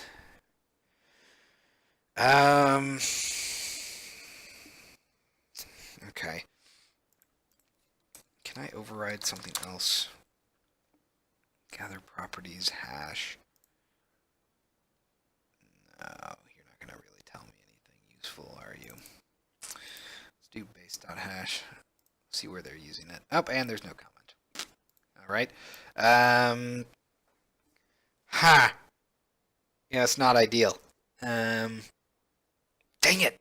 We're so close to getting this to function in the way I would want it to. We're like, I don't know, we're adjacent to where I need to be, but I just can't figure out how to get there. We can get the functionality working, but just not when I want it to. So on enable is off the table as far as I'm concerned, because I don't. It's not bad now because it's only renaming one clip, but this stuff would happen every single time I recompile for every single play music track, which over the course of the game right now is not really anything, but over the course of the full game, once it's finished, that's going to be a lot of stuff. That's going to eat up a lot of resources every time I recompile. So we can't use hash. We have to move it out of on enable, despite the fact that on enable is currently the only place that I know of that actually does anything with it that's useful. Can I do public? No, I don't want it to be public. I guess we'll do private bool is dirty. I don't like doing it this way. We'll also go ahead and say serialized field. Except, well, that, again, I don't even know if that'll work because I don't know if this stuff is serializable. It doesn't actually say that anywhere. And playable assets themselves aren't serializable. But a scriptable object is, I guess, because it's an object. So never mind, that should be fine then. So if we serialize this, we don't want to do on enable. All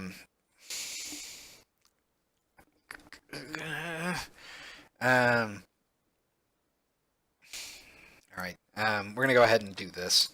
If is dirty, we'll do this. And then we'll say is dirty is equal to false. And we're also going to go ahead and move this debug down into here so that we can double check that it's actually, happening. I guess we'll go ahead and make this 24 and we'll have the original one up there still. Okay. So now we should still get the base dot on enable call. I'm a little worried about this too. This is kind of annoying. I guess we'll say if serialized object is equal to null, return. Because I don't like getting all of these errors whenever Unity recompiles. That's certainly annoying.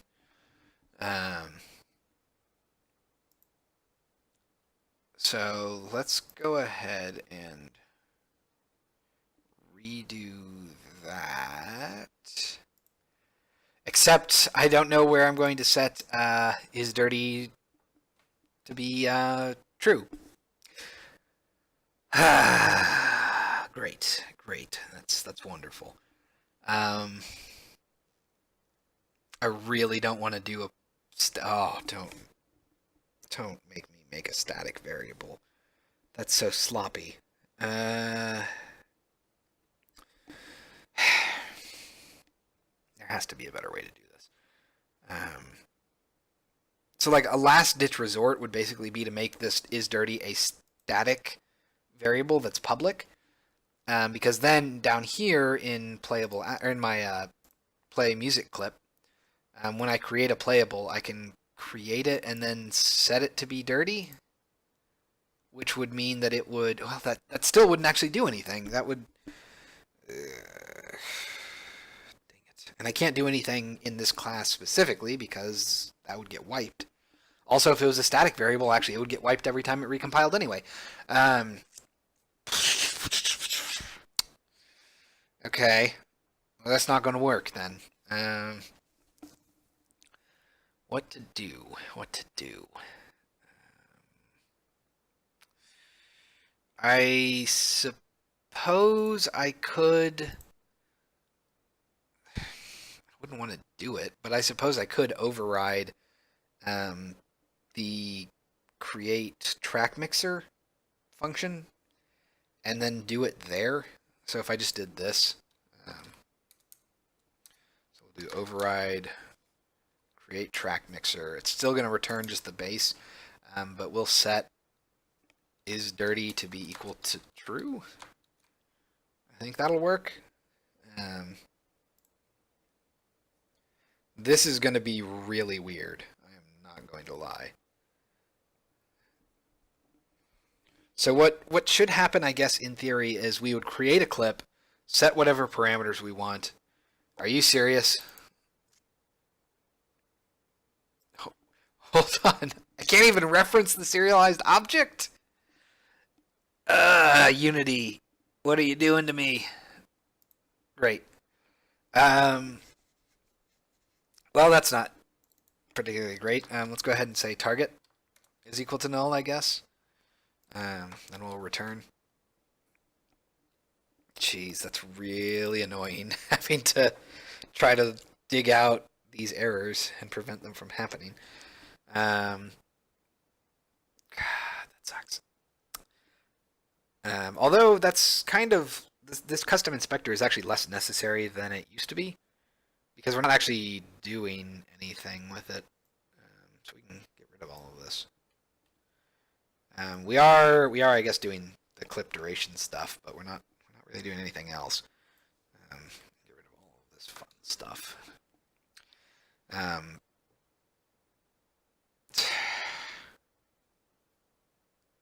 really annoying. Let's go ahead and set this.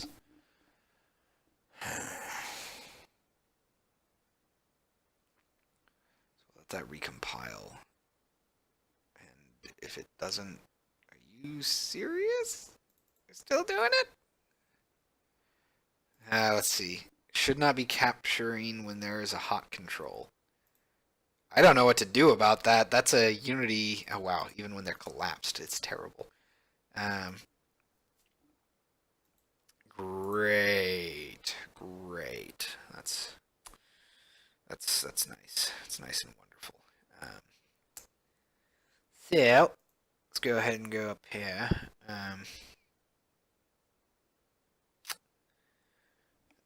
Jeez. That is really annoying. Yeah, it's like genuinely annoying.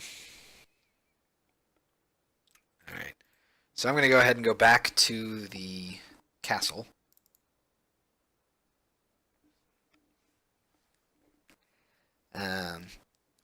Or not, if Unity doesn't feel like it. Okay. Let's drag splash fade back in because we need the sound manager. Jeez, this is a weird one. So, well, what's going on? So I don't know if I want to rename, or not rename, set the, like, clip.duration while I'm refreshing everything. That seems like it wouldn't necessarily be worth it, but it would let me get rid of my custom editor, which would get rid of all of those errors. And you know, that's not really a small feat. That's a nice thing to not have. Go ahead and open this up. Interesting. It didn't rename it. Oh, because I didn't recompile it while. No. That means that it's not just on recompilation, right? Or it could have been that those errors were preventing it. Honestly, it's either one of those two things. Let's go ahead and make you 2, 4, 6. That should force a recompile, and then we should be able to see if it changes. If it changes, despite the null references, then that means that it won't call on enable unless. Wait, no, that's not right. It wasn't finding. Yeah, there we go. That's all it was. It was just not finding the correct. It wasn't finding the sound manager. That's what was happening there. Okay. Well, not exactly ideal. And the friggin' name. Yeah, that's not ideal. Well, this is super weird. All right, let's go ahead and... Actually, did we get errors that time? We didn't. So if I deselect that and then cause a recompilation, does that cause a problem?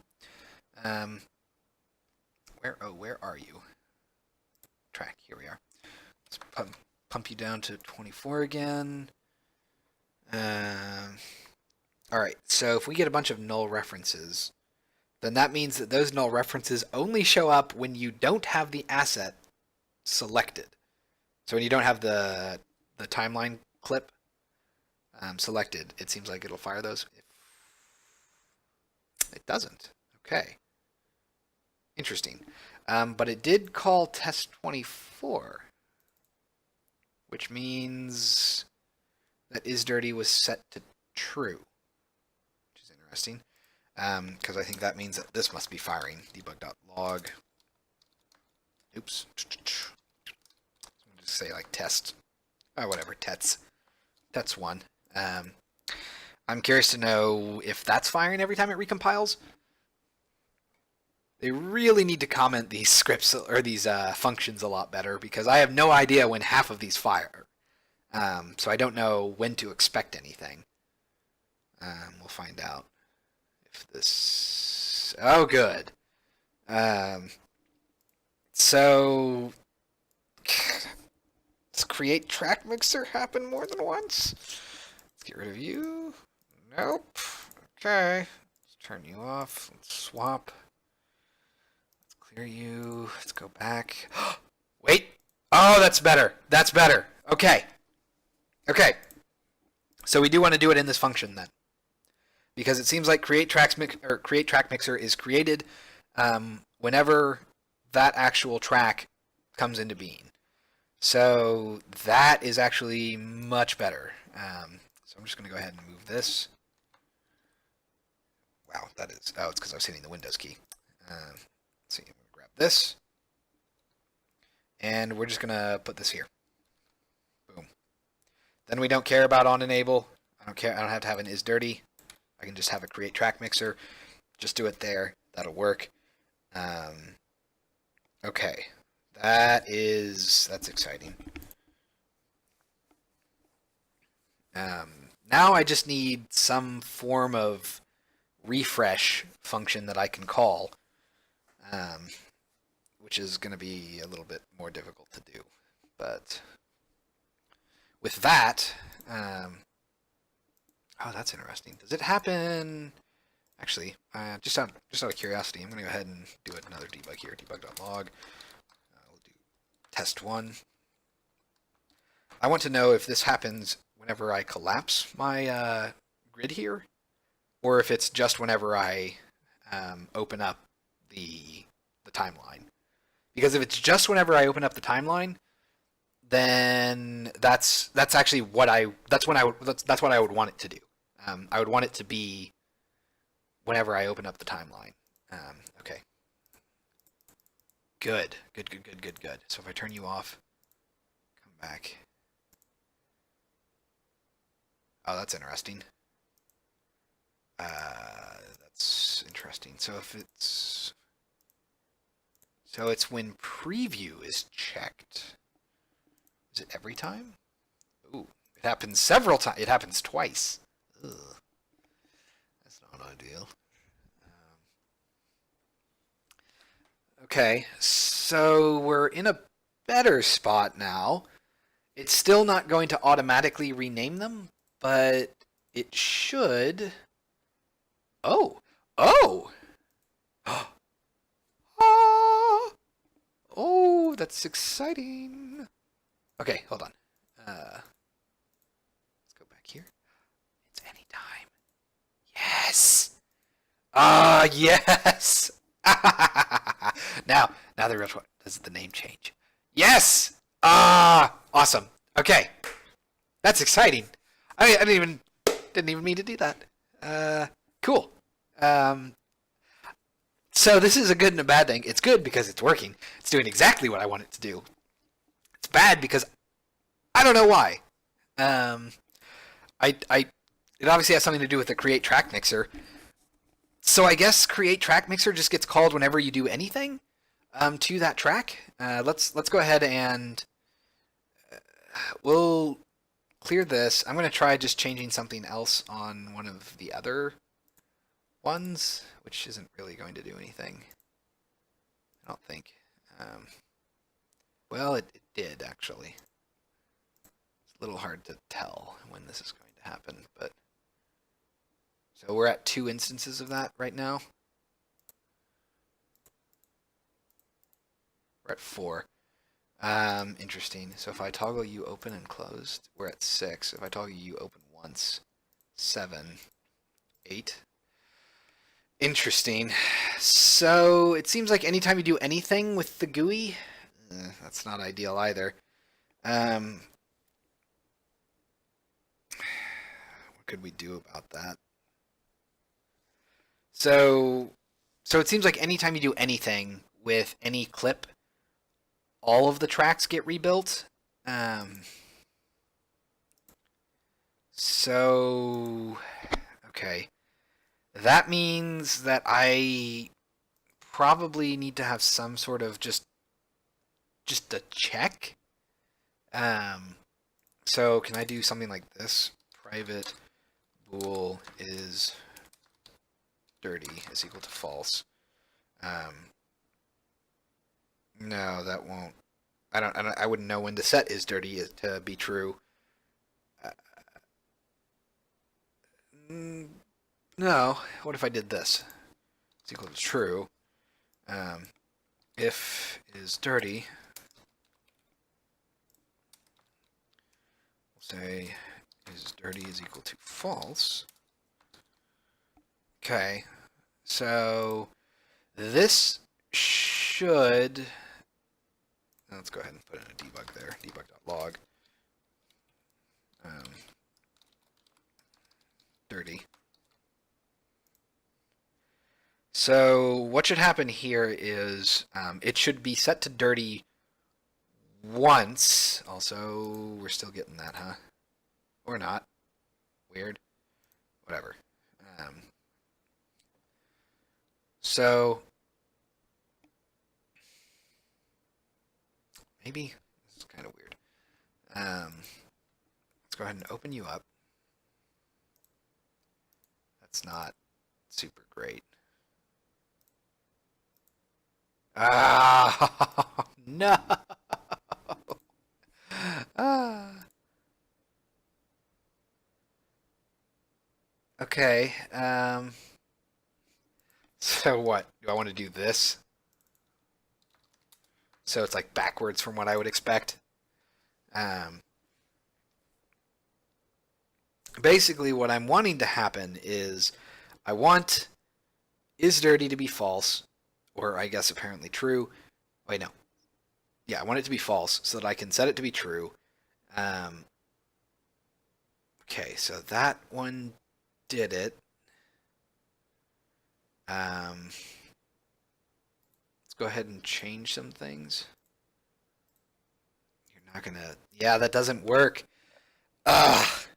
If I don't do it every time, then I don't get the automatic changes. Jeez, that sucks. Yeah. Yep. The only thing I can think of is having a static bool. That sucks. That really, really sucks.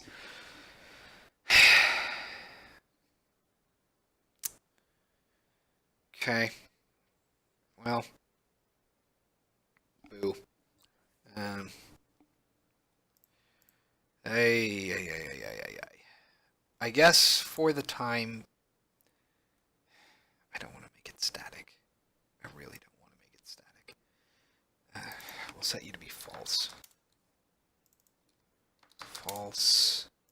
It is dirty. Static. The only reason I would do this is so that I can expressly basically do this. Let's see. Play music track dot is dirty is equal to true.